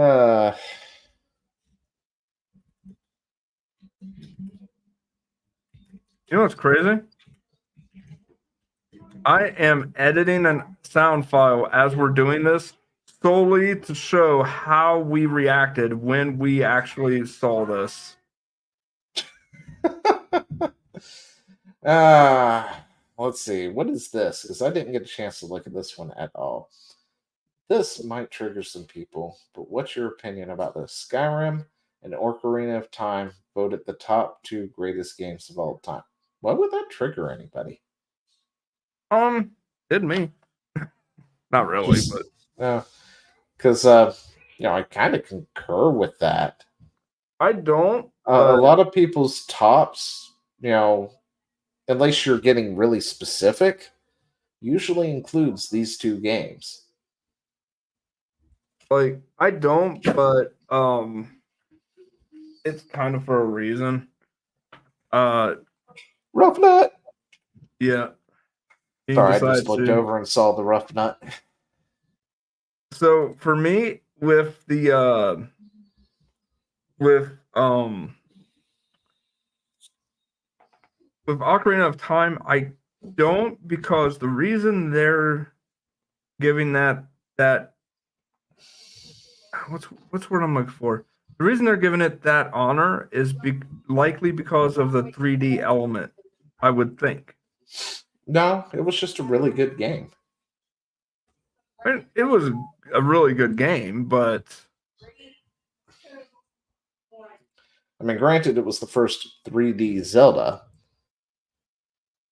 but even that, it was still a good game. So, okay, I'm doing a thing, Rough Nut. Come on.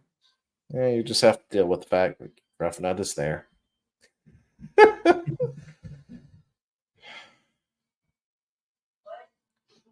Come on, the Rough Nut. Let's move out of the way.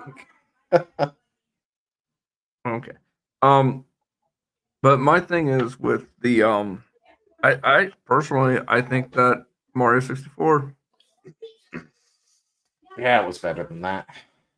I don't think so. All right, well, you're in the minority and you're wrong. Anyway. But now for Skyrim, I think Skyrim is an amazing game. Do not get me wrong. But I think that it wasn't the game itself that made it amazing. It was the mod community. I want to say it was definitely the game. When it came out, it was definitely the best Elder Scrolls we had in ever. The modding community was like the icing on the cake for me.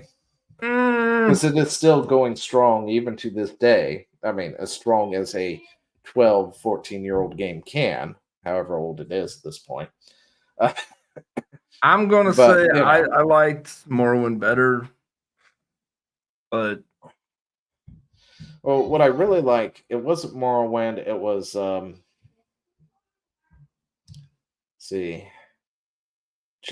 Oblivion.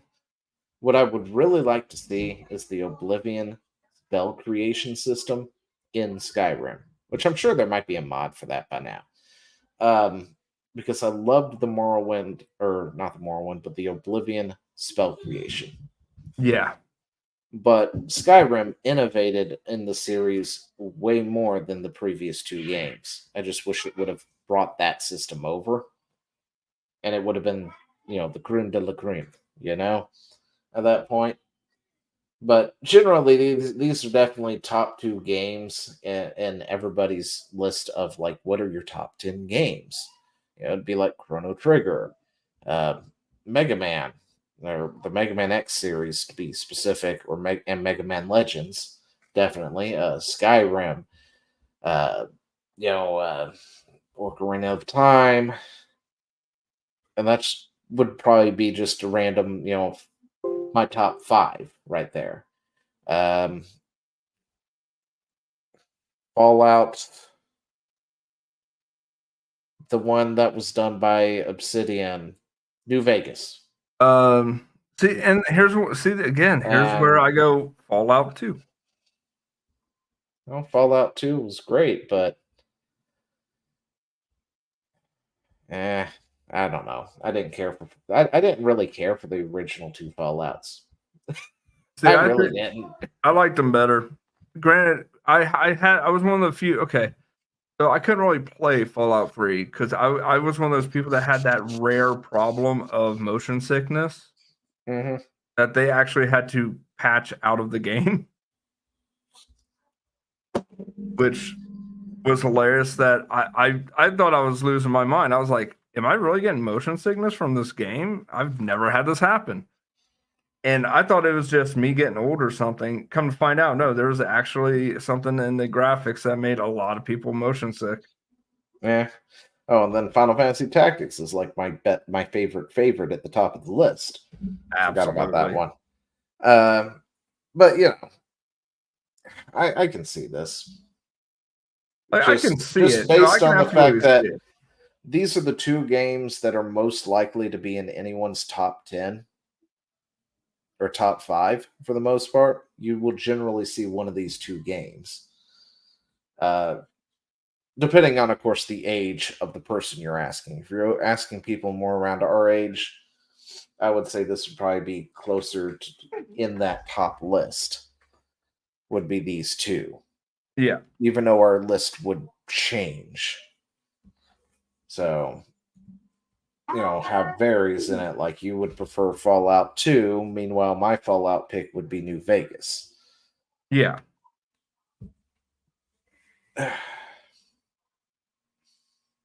Let's see. What do we got here? I'd still say Ocarina of Time, Final Fantasy VII are great. Yeah, I mean, Final Fantasy VII is a great game, too. And Crisis Core. Oh my gosh.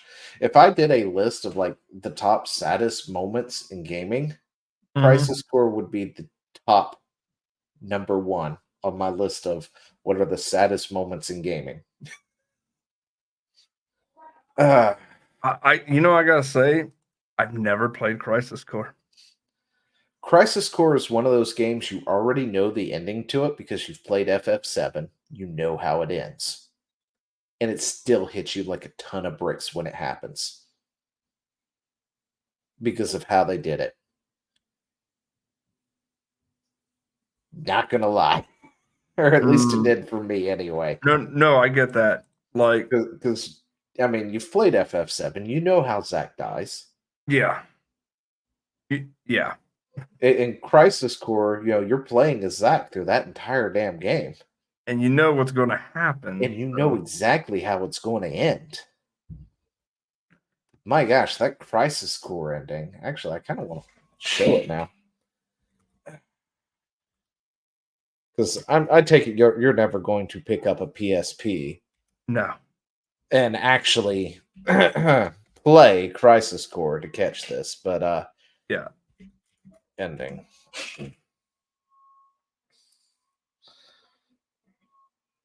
I will say I did get a capture of Zio and I's exact reaction. I'll play after this. Okay. But we're not going to play the whole thing, but we can go through parts. You played the game, played this ending portion, and it is sad because you know what's coming in. They can't be serious. There's no way we're gonna find 2 needles in a haystack this size. There's no mission that's impossible for the Turks, yeah. Also, some PSP, apparently has something to give. These are graphics from the PSP, guys. Again, the PSP should have kicked Nintendo's ass, and they fucked that launch up so bad. This is the PSP. This is the PSP. I thought I was what? Okay, you know I'm not gonna say that, but like, I just want to point this out. We're handheld. It should have kicked Nintendo's ass. I'm very confused Sony as to fucked it up. why the graphics here aren't much better than what's out now. Like, just the PSP was launched on the day of the PS3 era. we're on PS what 5? 5, yeah. And this is the game I bought the PSP for. I spent $200 on a console just to play this damn game. Plus, you know, the additional 50 or 40 for it. I'm just looking at this like, wow, this looks like a console that is out today. The Target? Yeah. This was a handheld console. So we're couriers now. Delivering packages to fugitives, huh? That music is on point. Reno, really? Status. We got nothing. You? Likewise. Let's skip ahead a little bit here. That music is really on point for setting up like a Western sad.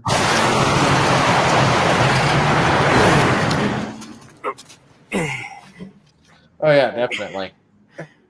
Rise Kaiser Score Final Fantasy VII Reunion is on PC.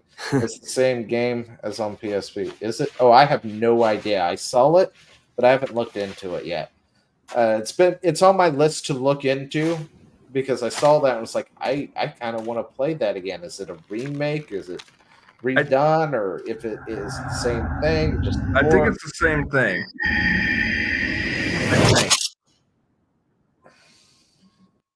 Now, in between here, you actually are Zack fighting an onslaught of forces, right? So let's set the scene here. You in game go into battle mode like you're going to fight anything else, and as you're fighting, you keep taking damage, and things essentially are being like disabled, right? Because of the way the system is set up and you select different things and do different stuff and things, it starts to disable it. The screen starts to get flickery and all this other stuff, and you feel that you're taking the damage.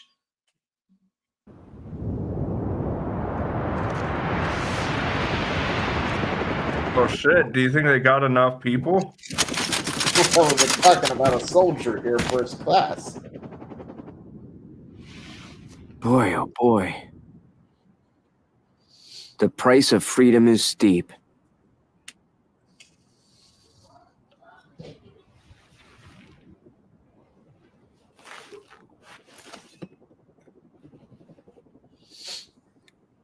And he's hidden club behind a rock, by the way, off to the side. Yeah. Embrace your dreams.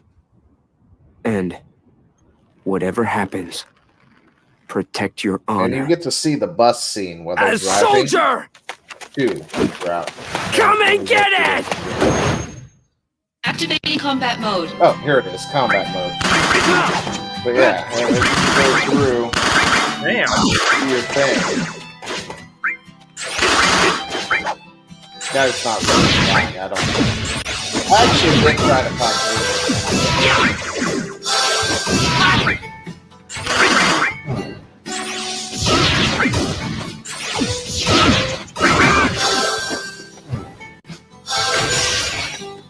Modulating phase. Ready to go? I understand now. Where is Edge? Flashbacks mid-combat. This is my job. Already happened. Lies within each We'll meet again person. soon. Yes. So get away safe. Zach, I gotta go.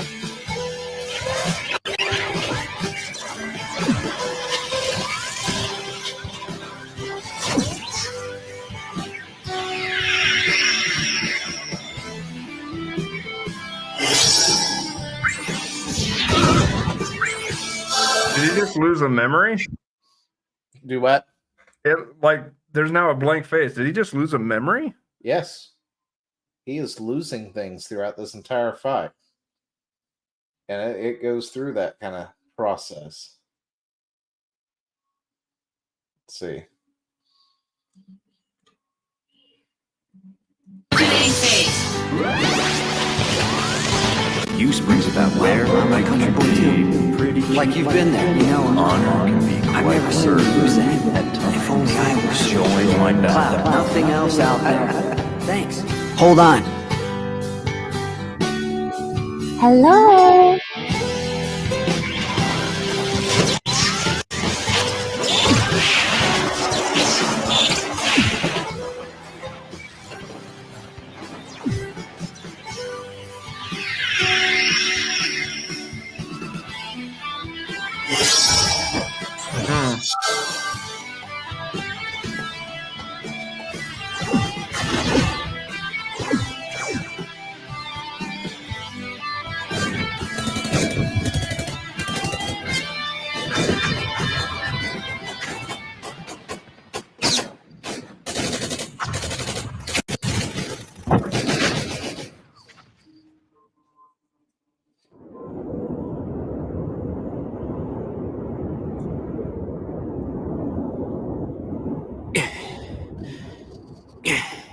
And he fights off a hell of a lot of them. Yeah, they're all gone, but like 3.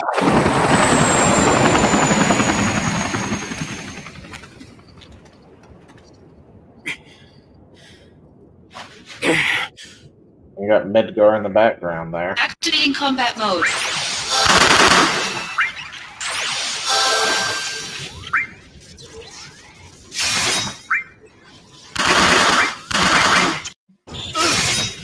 Skip ahead.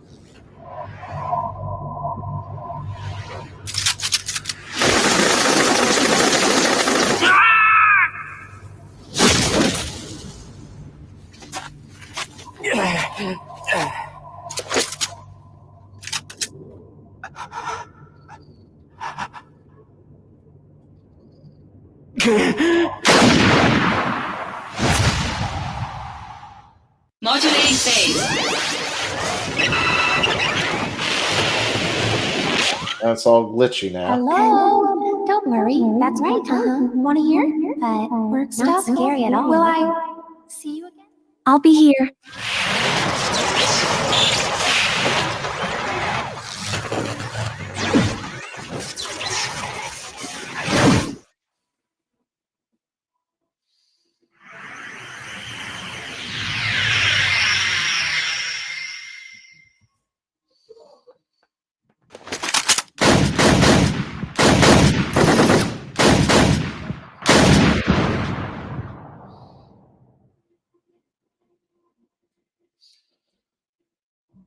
But yeah, back in the day, this one hit hard. This is when 7 started. Out here. And yeah, this is pretty much close to the start of 7. Yeah.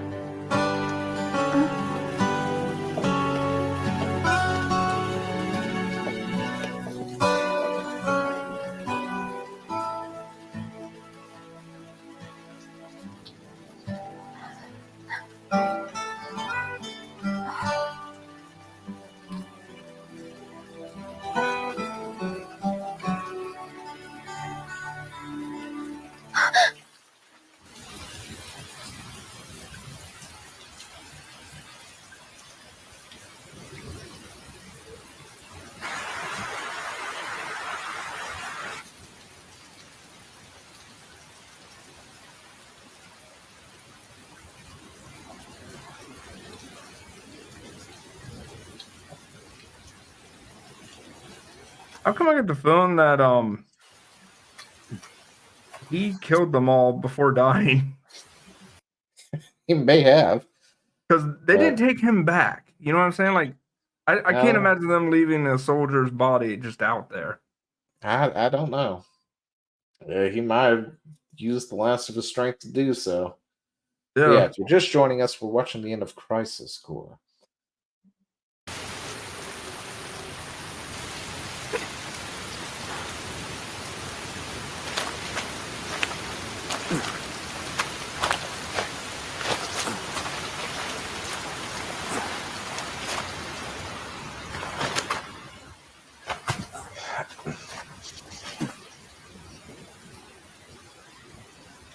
Zach.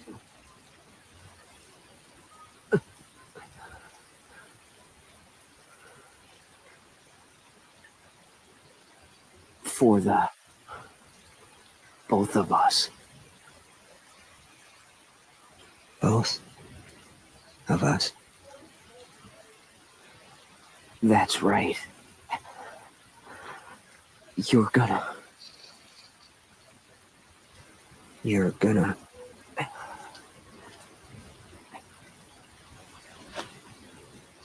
live. You'll be my living legacy. This is still hard to watch. This was a good game.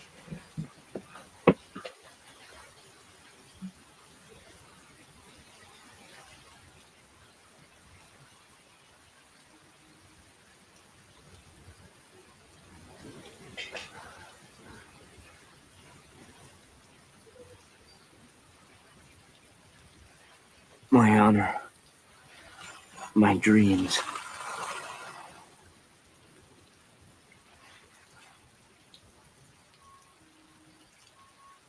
They're yours now. No pressure. Seriously.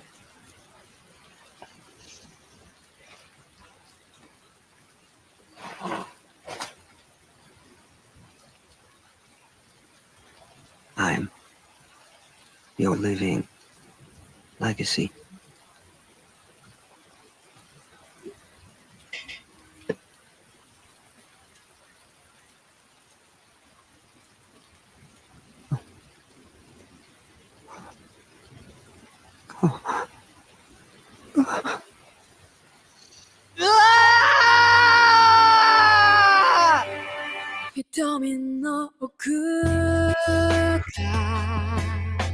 Dude, I haven't played this game. That was rough. I told you, you know the ending all the way through this entire game, and it is rough when it hits Square. Wow. That is the power that Square used to command.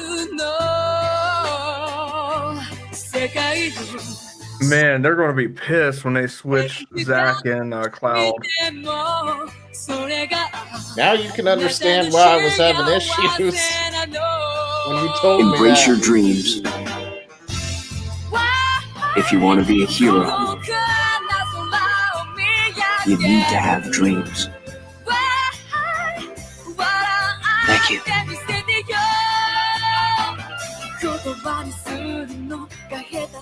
I won't forget.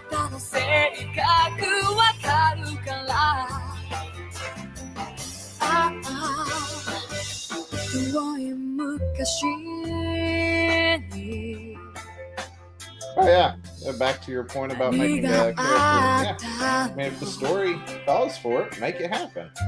Good night. Well, the story definitely gives you a full range of emotions. Well, the thing is, it's not that you have to force it. Yeah.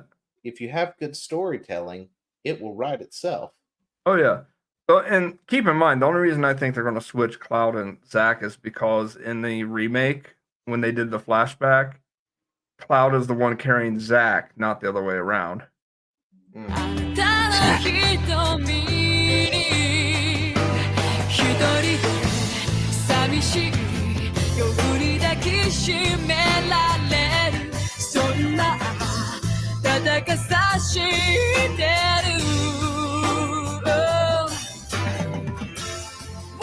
That girl,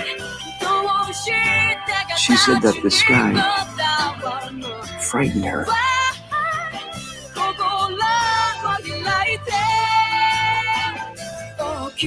That looks so liberating.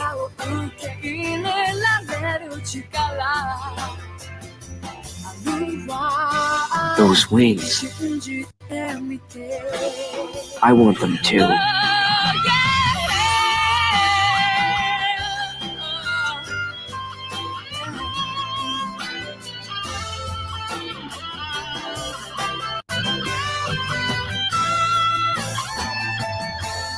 Plot twist is Sephiroth.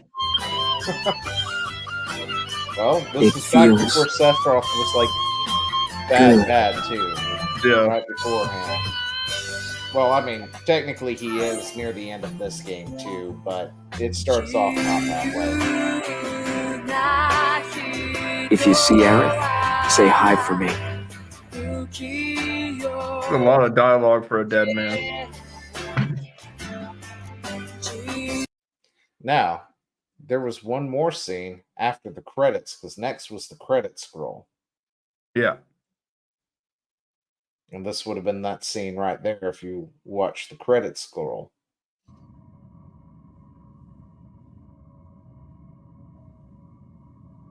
Hey.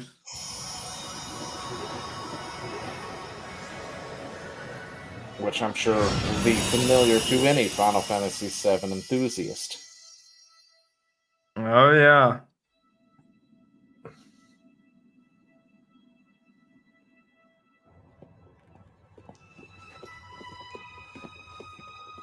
Now, this is apparently, I guess, I couldn't find the original one from the PSP. This one comes from Reunion. So, to Ben's question, I would say, I guess it is a straight up HD remake.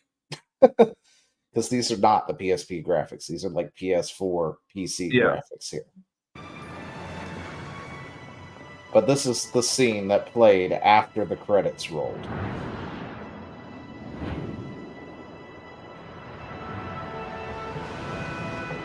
And it looks pretty shot for shot by me. It is shot for shot. I know this. But it also happens to be the opening scene for FF7. Yeah.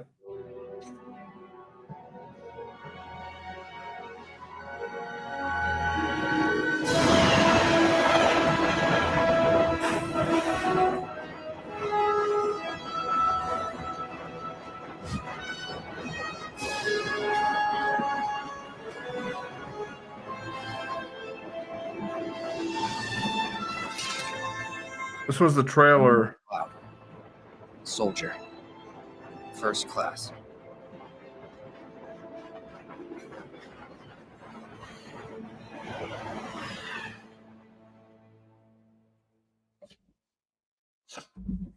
Like, seriously, I yelled at my system when it did that. I was like, remake!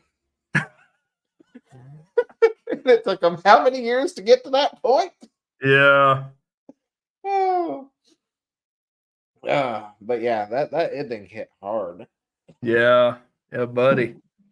That was a good palate cleanser. But so I wanted to play this. This was to us the whole Kick and Twitch thing. Mm-hmm. I did get a recording of my and your reaction when all right then. Yes! Yes! Oh, yes! Feel that, buddy? And exercise the demon. That's fair. Yeah. So let's move on to the Forbidden Link, shall we? Oh, Forspoken consultant Black Girl Gamers appear to discriminate in their hiring practices while claiming they are being harassed. So I thought I saw something on this when we talked about them last time, but I couldn't remember who it was. Or maybe I just happened to have hit the note or the nail on the head with that. But anyway, back February 19th, the organization appears to post a job opportunity on Twitter X, limiting the applications based on race and gender. The organization wrote on, looking for Black women content creators to make Dungeons and Dragons content for potential brand work. Hit us up. Ironically, little less than a month later, the organization claimed it was being harassed while not providing any evidence. It posted on X, the amount of harassment we received due to Gamergate 2 is not surprising. Gamers that thought the industry revolved around them and their comforts are now realizing it doesn't. We've had emails, comments, and threads, but you know what? We're not going anywhere, the post concluded. Okay. Real quick, what's the industry called? The gaming industry, right? Correct. So it goes to logically, we would connect gamers.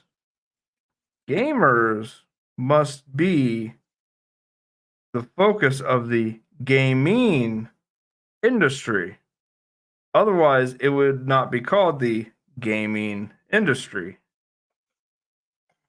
Not according to these devs, because these devs are chasing the mythical modern audience that just doesn't exist.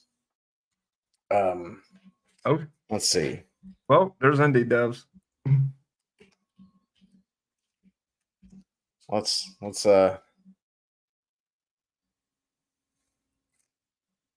I will make an indie dev a AAA studio before I will go to these AAA studio dumbasses. I guess Suicide Squad recently did something. Okay, well, we'll look at that. No, because I'm going to do this once again. Remember, when you make things for the mythical modern audience, see example A right here. Why that doesn't work.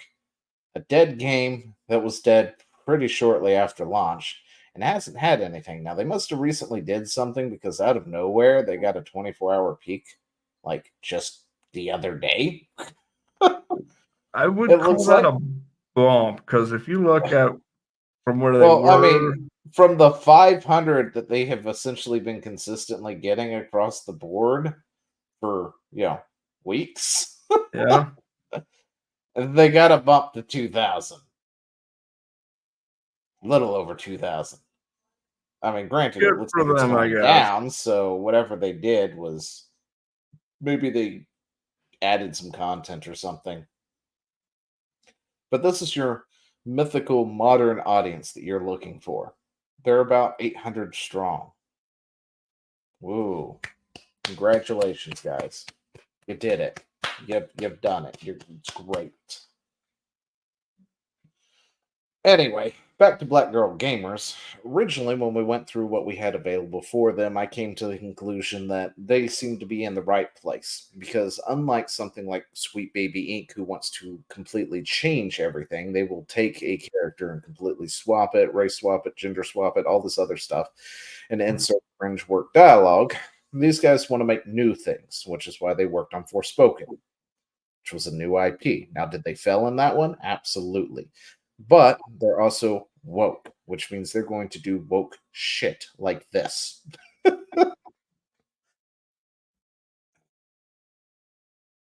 But anyway.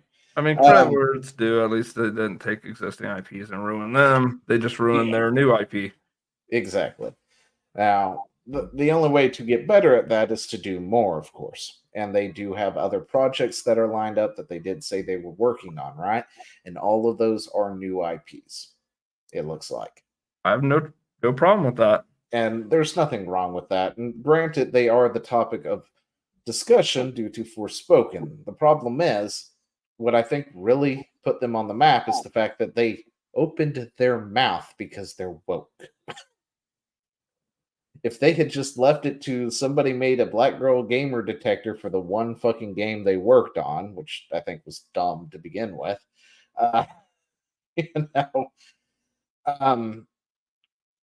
if they hadn't have said really anything, it would have just been, people talking about bad-mouthing Forspoken, which, they made where they talked about in their interview and stuff prior where they were wanting to get away from harmful stereotypes, and then they essentially helped write a character who fell in line with harmful stereotypes that they shouldn't, that they're supposed to be walking around, but what do I know? I'm just some white guy on the internet, right? So it's not like I would have ever thought of, hey, instead of making Frey fatherless, abandon, and devolve into a life of criminality and stuff like that, why don't we step away from the stereotype and we give her a father who was there, who works himself to the bone or something, right? I did not. Hard worker. I did not follow Forspoken, and I am still kind of processing what you just told me. Holy shit, that's racist. Yeah, I know. Seriously, what they should have done with their consulting is gave Frey a father. Father is a hard worker, and then we pulled the reverse damsel in distress trope, right? Where father gets in trouble and Frey has to then go after and then finds that this whole magical thing is a thing of her life that she didn't know existed. And the reason why she didn't know it existed is because maybe her mother had to do a thing. And in order to shield her, it was like, don't tell her. This is the only way to protect you guys. But then they found about the father. They went, they got the father, and Frey has to get the father back. That would be great And that storytelling. would have obliterated the stereotypes. It probably would have been a better story overall. And it also and you would can still have your sassy black woman. Yeah. And could you imagine the connection you could develop between, like, you know, her trying to save her dad and, like, yeah, there could be a lot.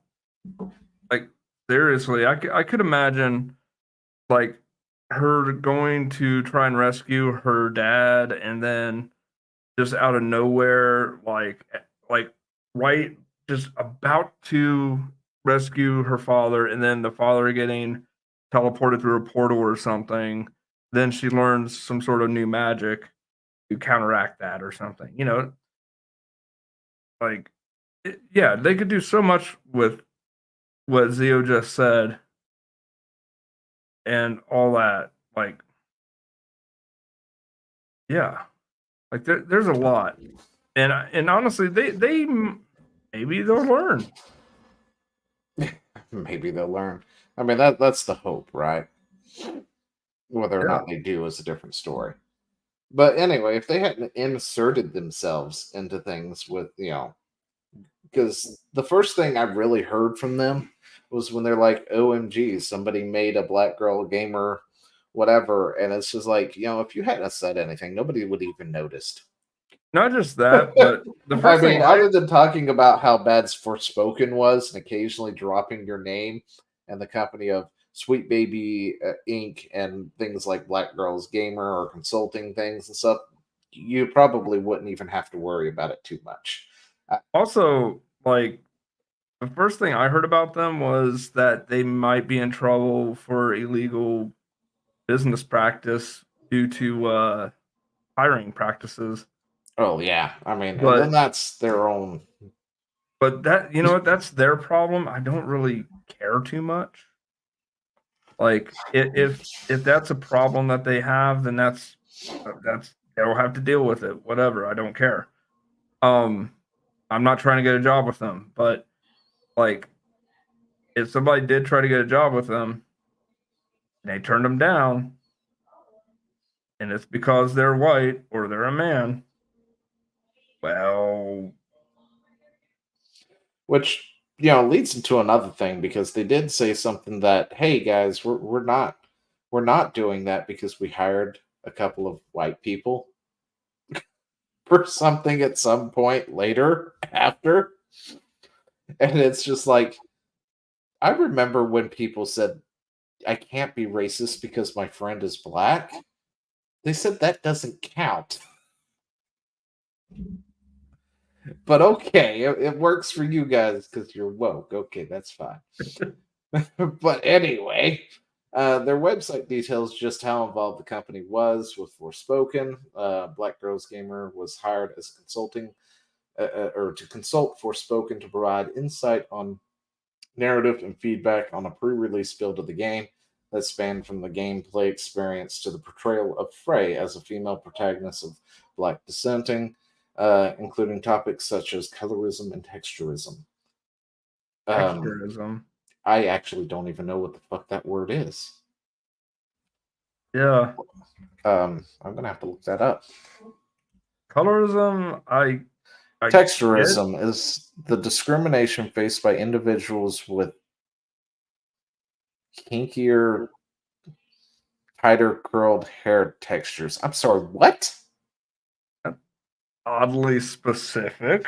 That is definitely a made-up term from the wokies. Anyway, researchers suggest that employees with hair textures that have a proximity to white and Eurocentric hair are shown preference over those with Afro texture hair that is coarse and more tightly kept. What? There are people who just. Oh, that's a new term. Anyway, I didn't even know such a thing existed. Right. Okay, Anyway. so here's the thing. They're basing it on, I know what this is because having to get a new job every year for 10 years, you kind of get to know this kind of crap.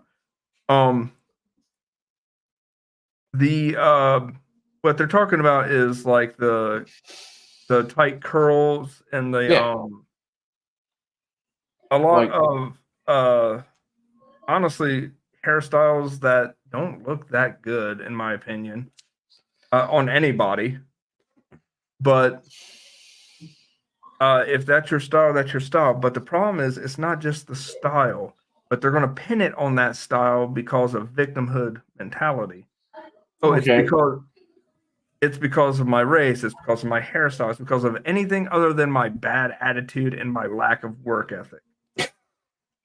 Yeah, I can see that. But, like I can understand if somebody walks in with a multicolored mohawk and you're hiring for somebody to work the front desk or something, and you don't really want that to be the face of your company. Bingo. Like, I get that. But the definition here and like, the picture that seems to be associated over here off to the side, just I don't understand why this would be even like, so what? Anyway. That's not bad at all. I mean, no, it's not. I don't understand it, but apparently that's a thing. So I learned something new today. I actually work with a lot of people. Like a lot of people where I work have that hairstyle. That's not a thing. Anyway, this was an important consulting given that Frey is one of the first female protagonists of Black descent in a fantasy game genre. You know what? I'm not even going to fact check that and just assume that is true. Because they made it very specific. Anyway, Square Enix president and representative director Yusuke Masada admitted the game sales were not good during the company's financial results back in February 2023. Let's click that, see what that says real quick.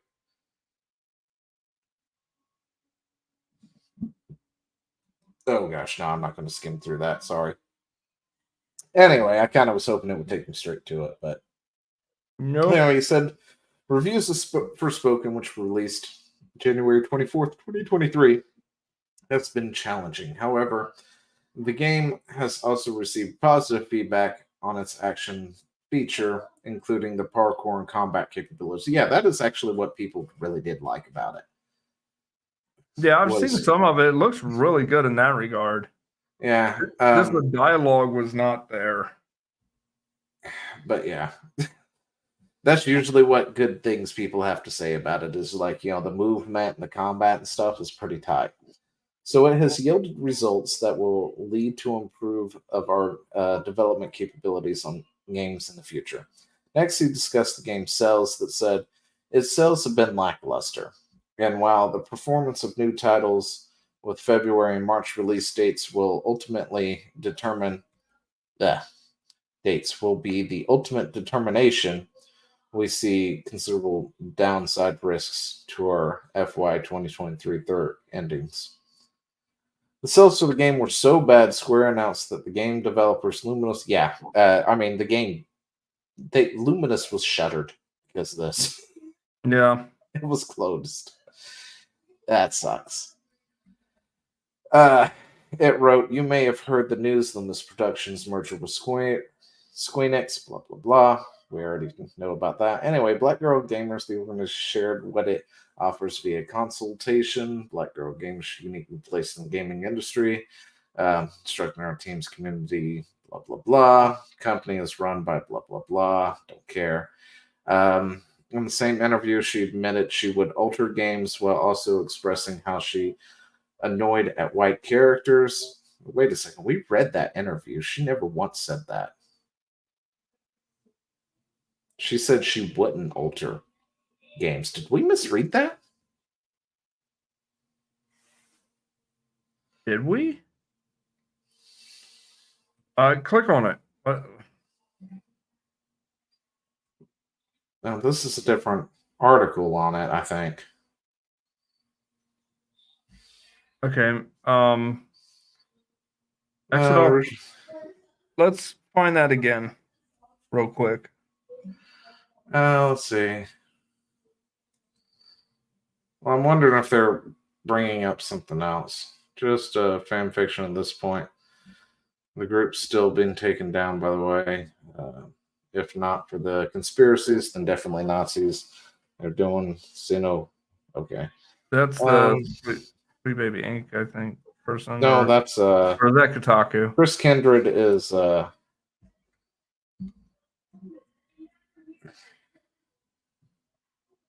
see. Yeah, that's not this person here. She had a lot of content work with brands bigger scales, so a lot of them have gone out to their networks, and we're taught them essentially the way we work is through events consultation. And we also have a niche agency internally to help broker black women. Yeah, we went same interview. Okay, we gotta watch that again because it should be J.N. Lopez via BuzzFeed UK YouTube. Let's see. Go to the salt mines. Okay. And should be last week's stuff.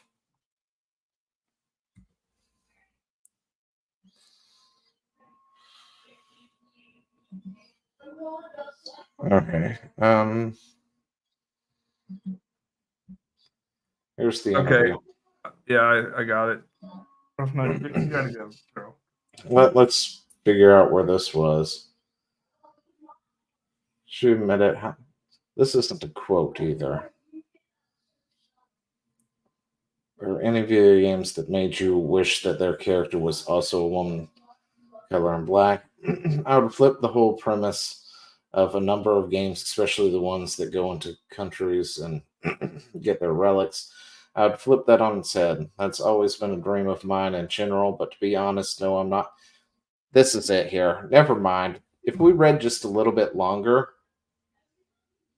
they're doing the whole, here's the context I want you to read from this, and now here's the quote. Yeah. Where she says, straight up, but to be honest, no, I'm not averse to having white characters. I'm just annoyed by how prevalent they are. And then somewhere else down there, she talks about how she wouldn't want to change a current character from one to the other. That's what it is. Okay. Yeah, okay. There it is. Further down the article, I wouldn't want to change an existing character that I can think of at the moment. One of my favorite games, The Witcher 3, is predominantly based on a Polish novel. Like, this is where I said their heart is in the right place, but they're still woke. Yeah. And the funny thing is, I think that they could make some interesting games on African mythology and African history. Yeah, because we got to that point where they were talking about wanting to open up a branch of theirs or whatever in West Africa. And I was like, yeah, and you should do an indie studio too. Yeah, absolutely. Just, you got to realize, though, like, you know. Yeah, this is clearly, here's the context I want you to read from the next few lines. That's what that is. I hate it when they do things like that. Yeah, that was bullshit. That was complete bullshit. So, like, we read through that entire article practically. Who the fuck wrote this, by the way? Live. Scroll up. I'm gonna know, or down, whichever way. Who the hell wrote this shitty article?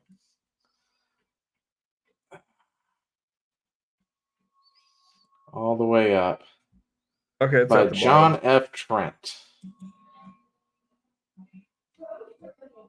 John F. Trent, you're poisoning the well in your article. I hate you for it. Just so you know, there was no reason for that. There was not. You could have been just straight up honest that. Yeah. Anyway, because she goes on to explain things like this, and it's like, The Witcher 3 is a Polish novel, and there's be no need for me to change the main character because you know what? They're smart enough to understand the nuance of Polish novel, Polish guy. Yeah, it would be very odd to swap that. And I'm going to be honest with you. And then ends it with, I want some original content. Like, guys, don't make me defend people I really don't want to defend. I hate it when you guys make me do that. Yeah, because here's the thing. Sweet Baby Inc., they later on when Zia watches what I linked him to, he's gonna be like, maybe not. But overall, if this is what their goal is, we have the same goals: original content, new IPs. Which, of course, people seem to fail to forget that because I can't remember what it was I commented on earlier or yesterday or what it was, where somebody was going on about how you should be fighting the big guys at the top because they're the ones at fault for all this stuff instead of going after women of color and women and POCs and all this other stuff. And I'm like, where the fuck have you been? Because that's exactly what we have been doing. Yeah. For years we have talked about that and then listed some examples of videos I straight up did when these things happened. Like when Blizzard shit on Blitzchung because he was for Hong Kong. Yeah. Which that is, and that was the market Activision Blizzard was currently trying to court was the Chinese market, and this guy just won first place in the tournament, got money, all this other stuff, and then they just yanked it from him immediately the second he did his little interview and was like for Hong Kong or whatever it was he said, right? And because I think he was a Hong Kong player. So, he's got a vested interest in, his nation state being a nation state still and not part of China. Yeah. Blizzard went in, swooped down, and what did we do? We made video after video about how bad Blizzard execs were and everything else like that. When Activision fired all those people after a record year, we yelled at them for that. When Microsoft did it, we yelled at them for that. And I was just like, dude, where the fuck have you been? We've been doing that for years too. As well as the people like Sweet Baby Inc. who actively want to go in and destroy the gaming community. And we'll say about these people who have their hearts in the right place. Maybe not their heads, but... Now, we can sit here and talk about how, she's racist. Yeah. Yeah, that's fine. We can extrapolate that from the whole... I don't really like it, they're annoying or whatnot, and claim that she's racist. That's fine. We could talk about that, but the rest of this really pisses me off, the fact that you're just going to poison the well like that. And he doesn't even have to, because honestly, there's plenty that they're woke. They're going to do enough themselves to make people rage at them. Yeah. Between how they hire how they hire people, the fact that, white people annoy them. And it's not that she says that they annoy him. It's just she's annoyed at how prevalent white people are in games, saying there's not enough black-centric games. And that's not even really racist, to be totally honest. No, it's more the interview that I linked to you that kind of brings that out. Okay, but that is always subject to change. But this goes over that article again after that, so this is worthless now. Yep, go ahead. So let's move on to the next bit. Where we go? We're addressing the recent allegations published on. Oh yeah, that was the forbidden link, by the way. Yeah. For those who were curious, and they have decided that they went onto they did the woke thing where how dare you talk about us, and it we're wasn't going to take legal action against you. Yeah, and the funny thing is, I'm reading the article, and it was a shitty article, but it wasn't unfactual. Like, it just stated things. To be totally honest, this right here, yeah, might, legally speaking, depending on if you can claim that they said this as a statement of fact, that she would alter games. Yeah, when she didn't maybe. say that. I mean, that's the only thing that can come close, to be totally honest. And if that wasn't there, it would be a better article from there. Yeah, but bad article, I don't think that would merit legal action just for that one sentence. Well, to have it removed, it might. Maybe. But yeah. She would then claim she's not interested in race replacing characters, but admitted it works in some ways.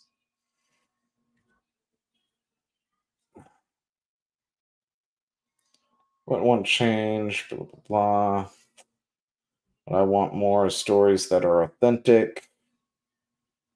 I don't necessarily have to race bend an existing character for me. That's not, so works in some ways, and other ways I want some original content. Yeah, they took this bit out right here. And then did this here. To imply that she's going back, that she's contradicting what she's saying. And bit of a stretch. It's a bit of a stretch. So I'm going to do a thing real quick because you're forcing me to defend these people now. I'm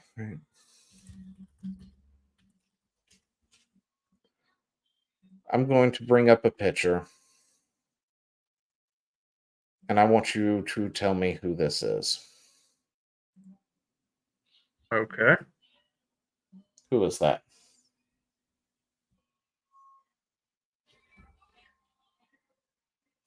I don't fucking know. That is Arthur from the Knights of the Round Table. King Arthur. Oh, fuck. Also known as Saber from the Fate series. It's an anime. Okay. When you say things like it works in some ways, this is what people what she would be referring to. Nobody has a problem with this at all.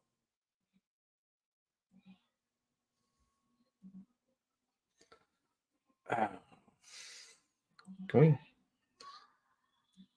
But yeah, this is King Arthur, Knights of the Round, and the Fate series essentially, brings these people from past, future, present, and they fight, and they have somebody who orders them around, who summons them, and all this other stuff for a grand prize, yada yada. Anyway, so we gender bend in anime a lot when it comes to things. So seeing King Arthur displayed as a woman, and the story is, she was King Arthur because, she was whatever. Anyway, I'm not going to get into all that. The point is, we do it. Okay.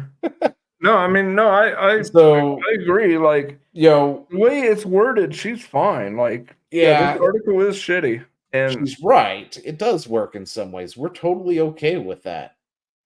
Here's the thing: she has a very nuanced take, and I respect that. Like, literally, the only criticism. Again, she's also woke. Yeah, the only criticism I have is her. Shut up.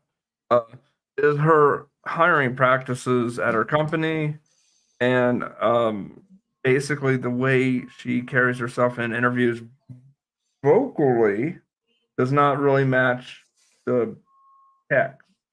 So again, when you do it that way, I'm working on it. I'm getting there. But we had to address this bit. She's threatening to sue.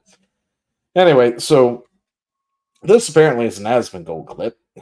And by the way, I had to go through Asmongold's clip because I couldn't find the original. Yeah, Chad was looking for a clip. People so this posted is what this. I never actually watched this. Clip. I have a team of 21 right now for Validate. It's a pretty big team. It's a crazy big team for indie games. Mm-hmm. But who is your team? Validate has a team of mostly all people of color. We have no white people on our team. I did that because I wanted to create a safe environment. And I know the best way for an environment to be safe is to be around people who are just like me. I know some people who agree with that. Yeah, I know some people who, yeah. And I'm not saying that white people in the industry are creating unsafe environments. I'm not saying that. That's not what I'm saying.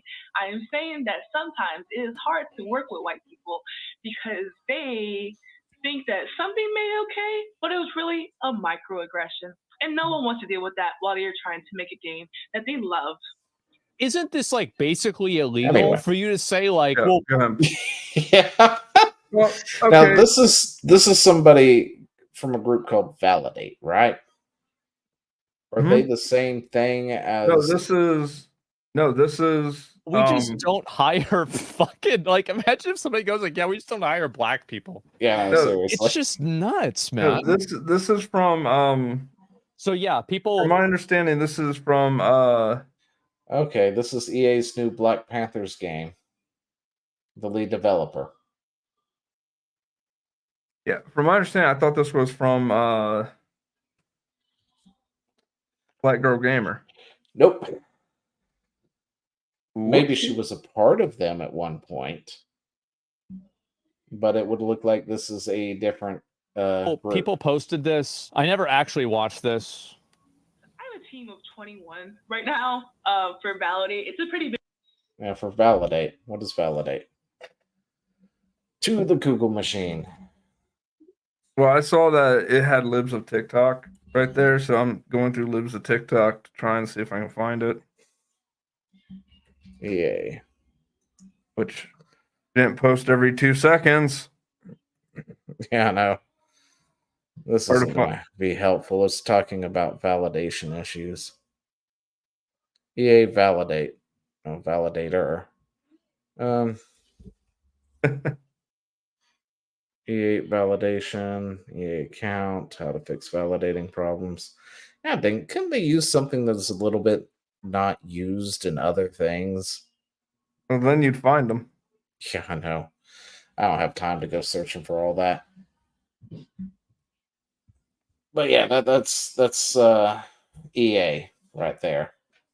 Yay, EA. I'm waiting for that one developer to say, "Oh yeah, by the way, we don't hire black people due to microaggressions." Fucking racist. Sounds like the KKK over across the hill over there. Well, see, that's the thing is, so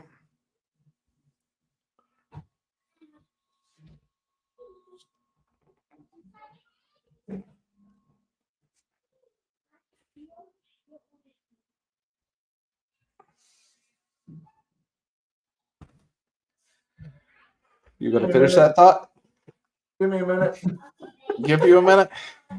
Okay, so anyway, while Chad tries to figure out how to finish that thought, you can always go follow us over on Twitter. X links are in the description down below. He linked me something. What do we got? Let's go look at it. Oh, now this comes up on my other screen like I thought it would. Okay, so let's bring this over real quick.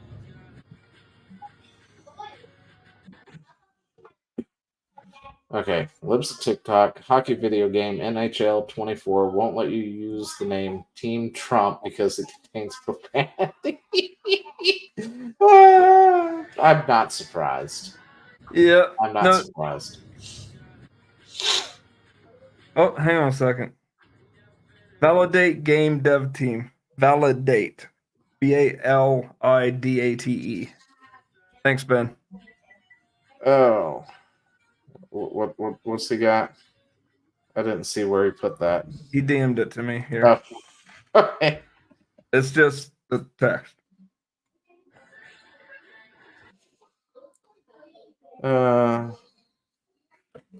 okay, thank you. What I'm saying, the reason I linked that to you as far as that original thing with Asmongold, imagine if a white dude said this, or a white anybody said this. This would be freaking riots in the street.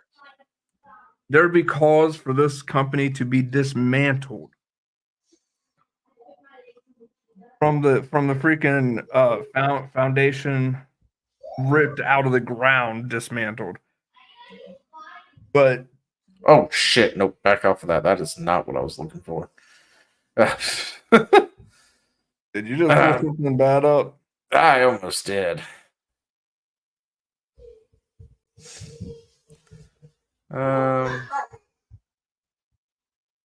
But yeah, so that's kind of what I was going with that. I actually thought. Oh no, never mind. No, that's correct. They're making a dating sim. For fuck's sake. I read the top of that, struggling singles in your area, as I clicked on it and backtracked immediately. I was like, oh fuck, no, I don't want that shit on my computer. This is what they're making. This yeah, I heard about this. It's terrible. Validate. I heard that was a horrible game. Yeah. It was a visual novel about 13 struggling singles navigating the harsh realities of love life, returning the gamut from independent living. Yeah, because apparently they made like one white person in that game or something as a single, and they were very upset that their audience mostly gravitated to pulling that person. Not that I remember the story. I remember that. Because they were throwing a hissy fit out of it. And they're like, we've got all these people and they keep gravitating to the white guy. And it's just like, I'm sorry, I don't know what to tell you. We're sexy. What do you want? I guess. What that's sexy? But anyway, yeah, this is not Black Girls Gamer. I'm going to continue with my original point. Their heart's in the right place.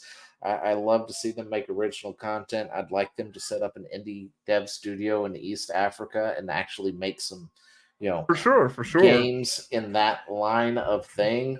And avoid these people, whoever these people are, avoid them. Yeah, and avoid people like Sweet Baby Inc. and the Validate developers and stuff like that.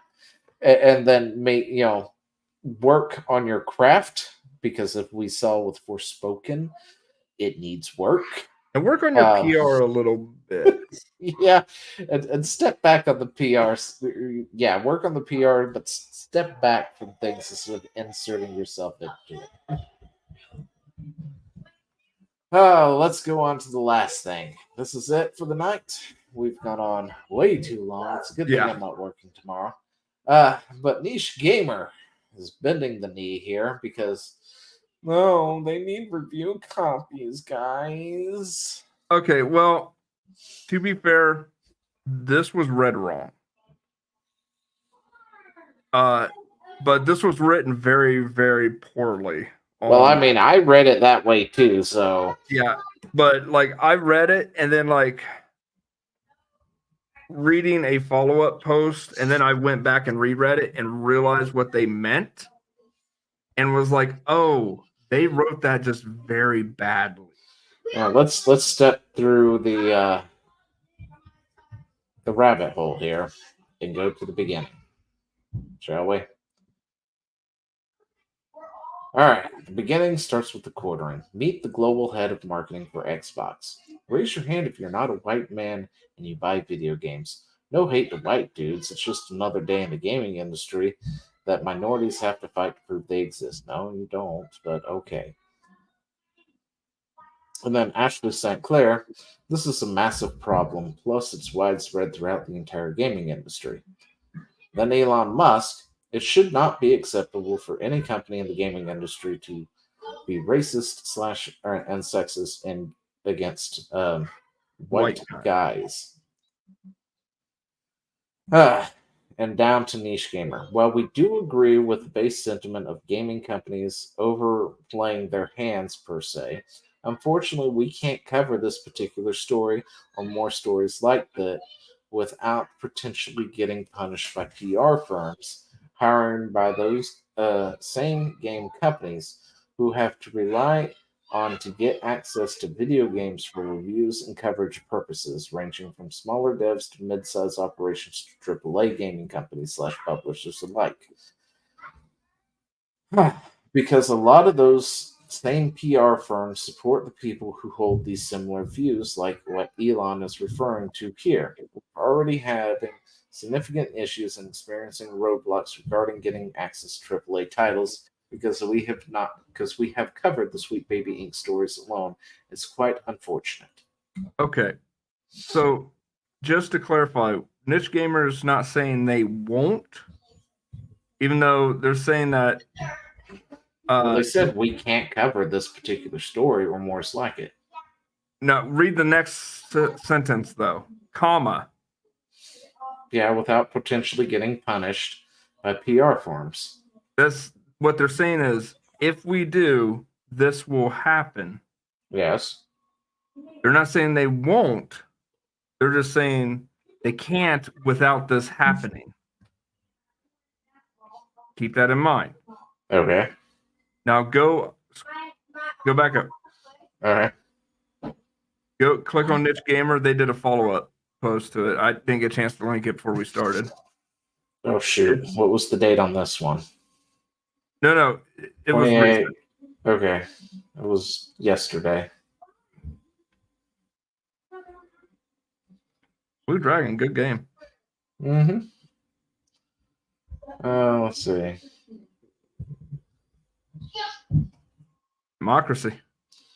For democracy. Sweet liberty. Anyway. Here, I'll link it to you because I got it on my Yeah, I mean they post like every hour on the hour. Okay, here it is. Here we go. We made this post last night because we're fed up of the status quo. To anyone saying we're bending the knee, this post is to say we're not. Yeah, that was worded horribly. I'm sorry. Even with the commas, it sounds like we can't cover this particular story or more like it without, and then explaining why. That's what the comma was for, right? That really did sound like they were bending the knee. Saying that when not making that post will already irritate the people causing us issues, and it's time we stop placating them. We commit to free expression and enthusiastic press. That means we want people to make and play games that they want to play, and we want to share the news you care about. That's what we stand for, and that's what's going to do. Okay. And normally, if it was anybody else, I'd say bullshit because they're just trying to do damage control. But seeing Niche Gamer's history of posts and stuff, yeah. I believe it was just a bad post. Like I do think that they just kind of fucked up the wording. Okay, I'll give them a pass this one time.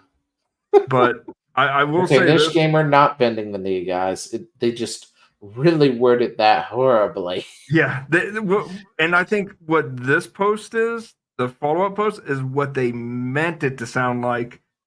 And they just, that 3 a.m. posting, you know what I'm saying? Actually, what time did they post the original? I'm curious. I don't know, 8:57. I don't know if that's my time or their time. Yeah, I don't know either. That's a good point.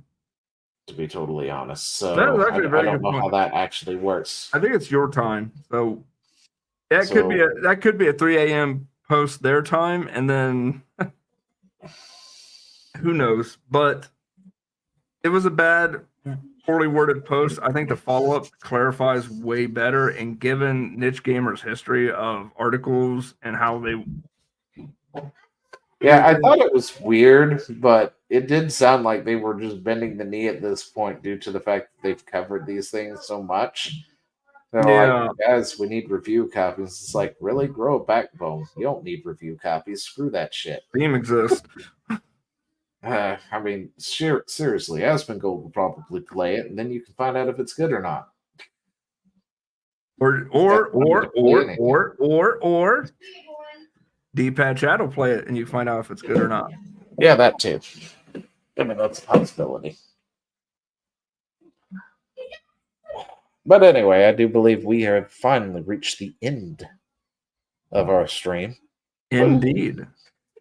I might actually jump on Helldivers. See if I can find that Helldiver that was in her online there.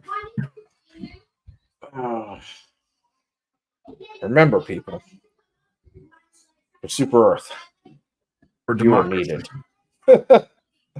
That's a nice palette cleanser right there. We're gotta have something to. Well, we would get banned off Twitter or Twitch and what was it? Twitch and Kick for that, I guess. Yeah, probably.